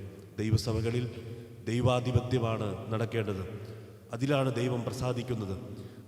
ദൈവാധിപത്യത്തിൽ ദൈവസഭകളെ പുലർത്തുന്ന വഴികൾ നാം ചേർത്ത് ചിന്തിക്കുവാൻ ഇടയായിത്തീർന്നു. മൂന്നാമതായി നാം ചിന്തിച്ചു വന്ന ആശയം ഈ തലക്കെട്ടിൽ അടങ്ങിയിരിക്കുന്ന അപകടമാണ്. അത് മുഴുവനായി ചിന്തിക്കാൻ ഇടയായിത്തീർന്നില്ല. അതിൻ്റെ ബാക്കി ഭാഗം എന്ന് ചേർത്ത് പറയുവാൻ ഞാൻ ആഗ്രഹിക്കുകയാണ്. നാം ഇംഗ്ലീഷ് ബൈബിളിൽ NKJV വേർഷനിൽ നാം വായിച്ച വേദഭാഗം വളരെ ശ്രദ്ധേയമാണ്. അവിടെയാണ് ഈ ചിന്ത ആരംഭിക്കുവാൻ ദൈവത്തിൻ്റെ ആത്മാവ് ഇടയാക്കി തീർത്തത്. Everyone did what was right in his own eyes എന്ന് പറഞ്ഞാൽ ഓരോരുത്തൻ താൻ്റെ സ്വന്തം ദൃഷ്ടിയിൽ ശരിയെന്ന് തോന്നിയത് ചെയ്തു. ഇന്നും നമുക്കങ്ങനെയുള്ള തോന്നലുകൾ ഉണ്ട്. ആ തോന്നലുകൾ, വിചാരങ്ങൾ, ചിന്തകൾ എന്ന് പറയുന്നത് നമ്മുടെ മുൻകാല ചിന്തയാണ്, രക്ഷിക്കപ്പെടുന്നതിന് മുമ്പുള്ള ചിന്തയാണ്. എഫേസ്യ ലേഖനം 2-ാം അധ്യായത്തിൽ നിന്നും നാം അത് ഓർക്കുവാൻ ഇടയായിത്തീർന്നു. മുമ്പേ നാം എല്ലാവരും ജഡമോഹങ്ങളിൽ നടന്നവരായിരുന്നു. ജഡത്തിനും മനോവികാരങ്ങൾക്കും ഇഷ്ടമായുള്ളത് ചെയ്ത് ജീവിച്ചവരായിരുന്നു. എൻ്റെ കണ്ണിന് ശരിയെന്ന് തോന്നുന്നത് നാം ചെയ്ത് ജീവിച്ചവരായിരുന്നു. എന്നാൽ ഇപ്പോഴോ അങ്ങനെയല്ല. എന്ത് ചിന്തിക്കണമെന്ന് പോലും ദൈവത്തിൻ്റെ ആത്മാവ് വളരെ വ്യക്തമായി ദൈവവചനത്തിൽ രേഖപ്പെടുത്തി നൽകുന്നുണ്ട്. ഫിലിപ്പി ലേഖനം 4-ാം അധ്യായം 8-ാം വാക്യത്തിൽ നിന്നുകൊണ്ട് നാം അത് വിശദമായി ചിന്തിക്കുവാൻ ഇടയായിത്തീർന്നു. പ്രിയപ്പെട്ടവരെ, ദൈവത്തിൻ്റെ ആഗ്രഹത്തിന് വിരോധമായി, ദൈവസഭയുടെ ഐക്യതയ്ക്ക് വിരോധമായി, കുടുംബത്തിൻ്റെ ഐക്യതയ്ക്ക് വിരോധമായി, സ്നേഹത്തിൽ പുലരേണ്ടുന്നതിൻ്റെ ആ പ്രാധാന്യത്തിന് വിരോധമായി പൊങ്ങുന്ന എല്ലാ ഉയർച്ചയെയും ഇടിച്ചു കളയത്തക്കവണ്ണം എല്ലാ വിചാരത്തെയും പിടിച്ചടക്കി യേശുക്രിസ്തുവിനോടുള്ള സ്നേഹത്തിൽ നാം ഓരോ ദിവസവും ജീവിക്കേണ്ടതിൻ്റെ പ്രാധാന്യമാണ് നാം അവസാനം ചിന്തിച്ച് അവസാനിപ്പിക്കുവാൻ ഇടയായിത്തീർന്നത്. ഇവിടെ നാം ചിന്തിക്കാൻ പോകുന്ന ഏറ്റവും പ്രധാനപ്പെട്ട ഒരു കാര്യം, ജാതികളുടെ നടപ്പ് പോലും സ്വർഗത്തിലെ ദൈവം നിരീക്ഷിക്കുന്നുണ്ട്, അത് കുറിച്ചു വെക്കുന്നുണ്ട് എന്നുള്ളത് ദൈവവചനത്തിൽ കാണുന്ന നമ്മെ ഭയപ്പെടുത്തേണ്ടുന്ന വസ്തുതയാണ്. 1 ശമൂവേൽ 15-ാം അധ്യായത്തിൻ്റെ 1 മുതൽ 3 വരെയുള്ള വാക്യങ്ങൾ ഒന്ന് വായിച്ച് ധ്യാനിച്ചു കൊണ്ടുവരാൻ ഞാൻ പറഞ്ഞിരുന്നു. അങ്ങനെ വായിച്ചു കാണും എന്ന് ഞാൻ വിചാരിക്കുകയാണ്. ആ വാക്യം ഒന്ന് നമുക്ക് വായിച്ച് കേൾക്കാവുന്നതാണ്. അനന്തരം ശമൂവേൽ ശൗലിനോട് പറഞ്ഞത് എന്തെന്നാൽ, യഹോവ നിന്നെ തൻ്റെ ജനമായ ഇസ്രായേലിന് രാജാവായി അഭിഷേകം ചെയ്യുവാൻ എന്നെ നിയോഗിച്ചുവല്ലോ. അതുകൊണ്ട് ഇപ്പോൾ യഹോവയുടെ വചനങ്ങളെ കേട്ടുകൊള്ളുക. സൈന്യങ്ങളുടെ യഹോവ ഇപ്രകാരം അരുളി ചെയ്യുന്നു: ഇസ്രായേൽ മിസ്രൈമിൽ നിന്ന് പുറപ്പെട്ടു വരുമ്പോൾ വഴിയിൽ വെച്ച് അമാലേക്ക് അവരെ ആക്രമിച്ച് അവരോട് ചെയ്തതിനെ ഞാൻ കുറിച്ചു വച്ചിരിക്കുന്നു. ആകയാൽ നീ ചെന്ന് അമാലേക്യരെ തോൽപ്പിച്ച് അവർക്കുള്ളതൊക്കെയും നിർമൂലമാക്കി കളയുക. അവരോട് കനിവ് തോന്നരുത്. പുരുഷന്മാരെയും സ്ത്രീകളെയും കുട്ടികളെയും മുല കുടിക്കുന്നവരെയും കാള, ആട്, ഒട്ടകം, കഴുത എന്നിവയെയും സംഹരിച്ചു കളയുക. മതി. അവിടെ അമാലേക്കിൻ്റെ പാപത്തെയാണ് ദൈവത്തിൻ്റെ ആത്മാവ് അവിടെ രേഖപ്പെടുത്തി നൽകുവാൻ ഇടയായിത്തീരുന്നത്. ആ ജനത്തോട് കനിവ് തോന്നരുത് എന്ന് ദൈവം കൽപ്പിക്കുകയാണ്. ശൗൽ രാജാവായി തീർന്നപ്പോൾ ശൗലിനോട് ചെയ്യാൻ ആവശ്യപ്പെടുന്ന ഏറ്റവും പ്രധാനപ്പെട്ട കാര്യമാണ് അമാലേക്കിനെ യുദ്ധം ചെയ്ത് തോൽപ്പിക്കുവാൻ ഇടയായിത്തീരണം. എന്തായിരുന്നു അമാലേക്കിൻ്റെ പാപം? ആരാണ് ഈ അമാലേക്കർ? അത് വളരെ ചിന്തിക്കേണ്ട വളരെ പ്രധാനപ്പെട്ട ഒരു വസ്തുതയാണ്. ഉൽപ്പത്തി പുസ്തകം 36-ാം അധ്യായത്തിലേക്ക് വരുമ്പോൾ ഈ അമാലേക്കർ ആരാണെന്ന് നമുക്ക് കാണാനായിട്ട് കഴിയും. അവർ ഏശാവിൻ്റെ വംശപാരമ്പര്യത്തിൽപ്പെട്ടവരാണ്. അതായത് ഏദോമ്യരുടെ ഉപജാതി എന്ന് വേണമെങ്കിൽ പറയാം. ഏശാവിൻ്റെ നേരിട്ടുള്ള ആ വംശപാരമ്പര്യം ഏദോമ്യരാണ്. അവരിൽപ്പെട്ട ഉപജാതിയാണ് അമാലേക്കർ. ഈ അമാലേക്കരുടെ പാപം എന്തായിരുന്നു എന്നുള്ളത് ചരിത്രത്തിൽ നമുക്ക് കാണാൻ കഴിയുന്ന ഏറ്റവും പ്രധാനപ്പെട്ട വസ്തുതയാണ്. പുറപ്പാട് പുസ്തകം 17-ാം അധ്യായത്തിൻ്റെ 1 മുതലുള്ള വാക്യങ്ങൾ നാം വായിക്കുമ്പോൾ അവിടെ ഈ അമാലേക്ക് ഇസ്രയേൽ ജനത്തോട് ചെയ്ത പാപത്തെയാണ് അവിടെ വിവരിക്കുവാൻ ഇടയായിത്തീർന്നത്. അതിനുശേഷം എത്രയോ നൂറ്റാണ്ടുകൾ കഴിഞ്ഞു. ഇപ്പോഴും ദൈവം ആ പാപത്തെ കുറിച്ചു വച്ചിരിക്കുന്നു എന്ന് ദൈവത്തിൻ്റെ ആത്മാവ് രേഖപ്പെടുത്തുക. എന്താണ് ആ പാപം എന്നുള്ളത് വായിച്ച 2-ാം വാക്യത്തിൽ നാം വായിക്കുവാൻ ഇടയായിത്തീർന്നു. അവർ മിസ്രൈമിൽ നിന്ന് പുറപ്പെട്ട് വരുമ്പോൾ അവർ അമാലേക്ക് ഇസ്രയേലിനോട് ചെയ്ത പാപം സ്വർഗത്തിലെ ദൈവം നിരീക്ഷിക്കുന്നുണ്ട്, നോക്കിക്കൊണ്ടിരിക്കുകയായിരുന്നു. പ്രിയപ്പെട്ടവരെ, അമാലേക്കിൻ്റെ പാപം എന്തായിരുന്നു എന്നുള്ളത് ആ പുറപ്പാട് പുസ്തകം 17-ാം അധ്യായത്തിൽ വളരെ വിശദമായി ദൈവത്തിൻ്റെ ആത്മാവ് ചരിത്രം രേഖപ്പെടുത്തി നൽകുകയാണ്. നമ്മോട് വായിക്കുന്നുണ്ട്, യഹോവയുടെ കൽപ്പന പ്രകാരമാണ് ഇസ്രയേൽ യാത്ര പുറപ്പെട്ടത്. യഹോവയുടെ കൽപ്പന പ്രകാരമാണ് യാത്ര പുറപ്പെട്ടതെങ്കിലും ഇപ്പോൾ അവരെത്തിയിരിക്കുന്നത് രഫീദീമിലാണ്. രഫീദീമിൽ അവിടെ എത്തിയപ്പോൾ അവർക്ക് എന്ത് സംഭവിച്ചു? കുടിപ്പാൻ വെള്ളമില്ലായിരുന്നു. അപ്പോൾ ദൈവത്തിൻ്റെ കൽപ്പന പ്രകാരം ഉള്ള യാത്രയിലും ചില പ്രതികൂലങ്ങളും പ്രതിസന്ധികളും നേരിടാനുള്ള സാധ്യതയുണ്ട് എന്നുള്ളത് ഈ ചരിത്രം നമ്മെ പഠിപ്പിക്കുന്ന വസ്തുതയാണ്. അതുകൊണ്ട് ഈ ജീവിതത്തിൽ, വിശ്വാസ ജീവിതത്തിൽ പ്രതികൂലങ്ങളും പ്രശ്നങ്ങളും ഒക്കെ നമ്മുടെ ജീവിതത്തിൽ ആഞ്ഞടിക്കാനുള്ള സാധ്യതയുണ്ട്. യഹോവയുടെ കൽപ്പന പ്രകാരമാണ് അവർ യാത്ര പുറപ്പെട്ടത്. രഫീദീമിൽ എത്തിയപ്പോൾ അവർക്ക് കടുത്തൊരു പ്രശ്നം നേടിയിട്ടിരിക്കുകയാണ്. എന്താണ് പ്രശ്നം? അവർക്ക് കുടിപ്പാൻ വെള്ളമുണ്ടായില്ല. നമുക്കറിയാം, ബഹുഭൂരിപക്ഷം വരുന്ന ജനത, അത് മരുഭൂമിയിലാണ് യാത്ര. പ്രിയപ്പെട്ടവരെ, കുഞ്ഞുകുട്ടികളുണ്ട്, ആടുമാടുകളുണ്ട്, പ്രായമായവരുണ്ട്. ഇവർക്കെല്ലാം വെള്ളം ഏറ്റവും അത്യാവശ്യമാണ്. ആ സാഹചര്യത്തിൽ, ഏറ്റവും അടിയന്തരമായ സാഹചര്യത്തിൽ ലഭിക്കേണ്ട സഹായം ലഭിക്കാതെ വല്ലാതെ വലയുന്ന ഒരു സാഹചര്യത്തിന് നടുവിൽ അമാലേക്ക് എന്ത് ചെയ്തു? അതാണ് നമുക്കവിടെ വായിക്കാൻ കഴിയുന്നത്. അമാലേക്ക് അവരോട് യുദ്ധത്തിന് പുറപ്പെട്ടു. പുറപ്പാട് പുസ്തകം 17-ാം അധ്യായത്തിൻ്റെ 8-ാം വാക്യമാണെന്ന് തോന്നുന്നു. അവിടെ ആ ഭാഗം ആരംഭിക്കുന്നത് അങ്ങനെയാണ്: രഫീദീമിൽ വെച്ച് അമാലേക്ക് വന്ന് ഇസ്രായേലിനോട് യുദ്ധം ചെയ്തു. അവിടെ വളരെ വ്യക്തമായി രേഖപ്പെടുത്തുകയാണ്, തൻ്റെ സഹോദര സന്തതിയായിരിക്കുന്ന ഇസ്രയേലിൻ്റെ സഹോദര സന്തതിയായിരിക്കുന്ന അമാലേക്ക് അവരെ സഹായിക്കേണ്ടതിന് പകരം ഈ വലിയ പ്രതിസന്ധിയുടെ നടുവിൽ അവരെന്ത് ചെയ്തു? അവരോട് യുദ്ധത്തിന് പുറപ്പെടുവാൻ വന്നിരിക്കുകയാണ്, യുദ്ധം ചെയ്യുവാൻ വന്നിരിക്കുകയാണ്. പ്രിയപ്പെട്ടവരെ, ഇതിന് സമാനമായ ഒരു സംഭവം സംഖ്യാപുസ്തകം 20-ാം അധ്യായത്തിലും നമുക്ക് കാണാൻ കഴിയുന്നുണ്ട്. അത് വന്നത് ഏദോമ്യരാണ്. ഏദോമ്യരുടെ പാപത്തെക്കുറിച്ച് അവിടെ രേഖപ്പെടുത്തുന്നുണ്ട്. പക്ഷേ ആ ഏദോമ്യർ അവരോട് യുദ്ധം ചെയ്യുവാൻ വന്നില്ല. ഇസ്രായേൽ മക്കൾ അവരോട് ഒരു അപേക്ഷ കഴിച്ചു: ഞങ്ങൾ ഈ ദേശത്തുകൂടെ ഒന്ന് കടന്നു പൊക്കോട്ടെ, ഞങ്ങളുടെ ആടുമാടുകൾ, ഞങ്ങളുടെ കുഞ്ഞുകുട്ടികളൊക്കെ അവിടെ നിന്ന് വെള്ളം കുടിക്കുകയോ എന്തെങ്കിലും വിളവൊക്കെ കഴിക്കുകയോ ഒക്കെ ചെയ്താൽ അതിന് തക്കതായത് ഞങ്ങൾ പകരം നൽകാം. അതുകൊണ്ട് നിങ്ങൾ ഞങ്ങളെ അതിലൂടെ ഒന്ന് കടന്നു പോകാനായിട്ട് അനുവദിക്കണം. അത് സംഭവിക്കുന്നത് കാദേശിലാണ്. അവിടെയും സമാനമായ സംഭവം നടക്കുന്നുണ്ട്. കാദേശിൽ അവർക്ക് വെള്ളം കിട്ടാതെ കഠിനമായി ദാഹിച്ചതും അവർ ദൈവത്തെ പരീക്ഷിച്ചതും മോശയോട് എതിർത്ത് നിന്നതുമെല്ലാം നമുക്കവിടെ കാണാനായിട്ട് കഴിയുന്നുണ്ട്. ആ സന്ദർഭത്തിൽ ഏദോമിന്റെ പാപം നമുക്കവിടെ കാണാൻ കഴിയുന്നു. അതിന് സമാനമായ ചരിത്രമാണ് ഈ വായിക്കുന്ന അമാലേക്കിന്റെ സംഭവം. അവിടെ സഹായിച്ചില്ല എന്ന് മാത്രമേ ഉള്ളൂ. പക്ഷേ ഇവർ സഹായിക്കുകയല്ല ചെയ്തത്, പകരം ഇസ്രായേലിനോട് യുദ്ധത്തിന് പുറപ്പെട്ടു വന്നിരിക്കുകയാണ്. ഈ പാപം ദൈവം എത്ര ഗൗരവമായിട്ട് കാണുന്നു എന്നുള്ളത് സ്വർഗത്തിലെ ദൈവം രേഖപ്പെടുത്തി നൽകിയിരിക്കുക. മാത്രമല്ല, എന്നെ ചിന്തിപ്പിച്ച രണ്ടാമത്തെ ഭാഗം, ഈ പാപം എന്ത് ചെയ്തിരിക്കുക? ദൈവം കുറിച്ചു വെച്ചിരിക്കുക. 1 ശമൂവേൽ 15-ാം അധ്യായത്തിന്റെ 2-ാം വാക്യത്തിൽ നാം അത് വായിച്ചതാണ്. ഈ പാപം ദൈവം കുറിച്ചു വെച്ചിരിക്കുക. പ്രിയപ്പെട്ടവരെ, ദൈവം കുറിച്ചു വെക്കുന്ന പാപമായിട്ട് സ്വർഗത്തിലെ ദൈവം നിരീക്ഷിച്ചപ്പോൾ അമാലേക്കിന്റെ പാപത്തെ കാണുവാൻ ഇടയായി തീർന്നു. ജാതികളുടെ പാപത്തെ പോലും സ്വർഗത്തിലെ ദൈവം നിരീക്ഷിക്കുന്നുണ്ട്. സ്വർഗത്തിലെ ദൈവം അവരുടെ പെരുമാറ്റത്തെ ശ്രദ്ധിക്കുന്നുണ്ട്. അത് ദൈവം കുറിച്ചു വെച്ചിരിക്കുന്നു എന്നുള്ളത് നമ്മെ ഏറെ ഭയപ്പെടുത്തേണ്ട വസ്തുതയാണ്. പ്രിയപ്പെട്ടവരെ, ജാതികളോട് പോലും സ്വർഗത്തിലെ ദൈവം ഇങ്ങനെ ഇടപെടുന്നെങ്കിൽ ഇസ്രായേലിനോടുള്ള ബന്ധത്തിൽ അത് എത്രയധികമാണ്. യിരെമ്യാവിന്റെ പുസ്തകം 17-ാം അധ്യായത്തിന്റെ 1-ാം വാക്യം നോക്കുക. അവിടെ എന്താണ് രേഖപ്പെടുത്തുന്നത്? യിരെമ്യാവിന്റെ പുസ്തകം 17-ാം അധ്യായം 1-ാം വാക്യം. അവിടെ നാം വായിക്കുന്നത്, യഹൂദയുടെ പാപം ഇരുമ്പെഴുത്താണി കൊണ്ടും വജ്രത്തിന്റെ മുന കൊണ്ടും എഴുതിയിരിക്കുന്നു. യഹൂദയുടെ പാപത്തെ എങ്ങനെ രേഖപ്പെടുത്തി എന്ന് അവിടെ വായിക്കുന്നുണ്ട്. ആ വാക്യം ഒന്ന് വായിക്കാമോ? യഹൂദയുടെ പാപം ഇരുമ്പെഴുത്താണി കൊണ്ടും വജ്രത്തിന്റെ മുന കൊണ്ടും എഴുതിയിരിക്കുന്നു. അത് അവരുടെ ഹൃദയത്തിന്റെ പലകയിലും നിങ്ങളുടെ ബലിപീഠത്തിന്റെ കൊമ്പുകളിലും കൊത്തിയിരിക്കുന്നു. എത്ര വ്യക്തമായിട്ടാണ് നമുക്ക് കാണാനായിട്ട് കഴിയുന്നത്.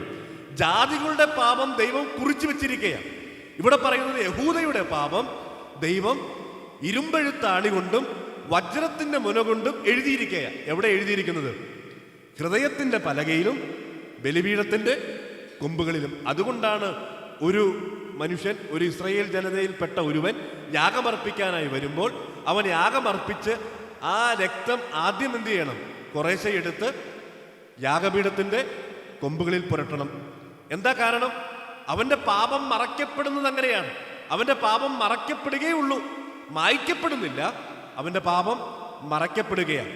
അവൻ ആ മറയ്ക്കപ്പെട്ട പാപത്തിന്റെ സാധ്യതയിൽ ദൈവത്തിന്റെ അടുക്കിലേക്ക്, പരിശുദ്ധനായ ദൈവത്തിന്റെ അടുക്കിലേക്ക് വരുവാൻ അവൻ ശ്രമിക്കുന്ന കാഴ്ചയാണ് നമുക്ക് കാണാനായിട്ട് കഴിയുന്നത്. പ്രിയപ്പെട്ടവരെ, ദൈവം പാപത്തെ കുറിച്ചു വെച്ചിരിക്കുന്നു, എഴുതുന്നു എന്നുള്ളത് എത്ര ഭയപ്പെടുത്തേണ്ടുന്ന വസ്തുതയാണ്.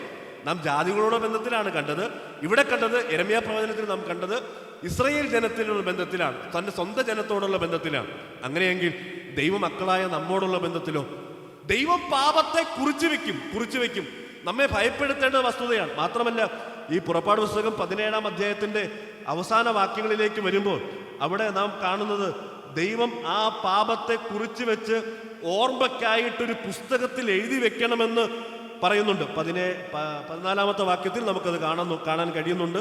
യഹോവ മോശെയോട്, നീ ഇത് ഓർമ്മയ്ക്കായിട്ട് ഒരു പുസ്തകത്തിൽ എഴുതി യോശുവയെ കേൾപ്പിക്കുക. ഞാൻ അമാലേക്കിന്റെ ഓർമ്മ ആകാശത്തിന്റെ കീഴിൽ നിന്ന് അശേഷം മായ്ച്ചു കളയും എന്ന് കൽപ്പിച്ചു. മോശയോട് പറയുകയാണ്, നീ അത് എഴുതി, ഓർമ്മയ്ക്കായിട്ട് എഴുതി അത് യോശുവയെ പറഞ്ഞ് കേൾപ്പിക്കണം.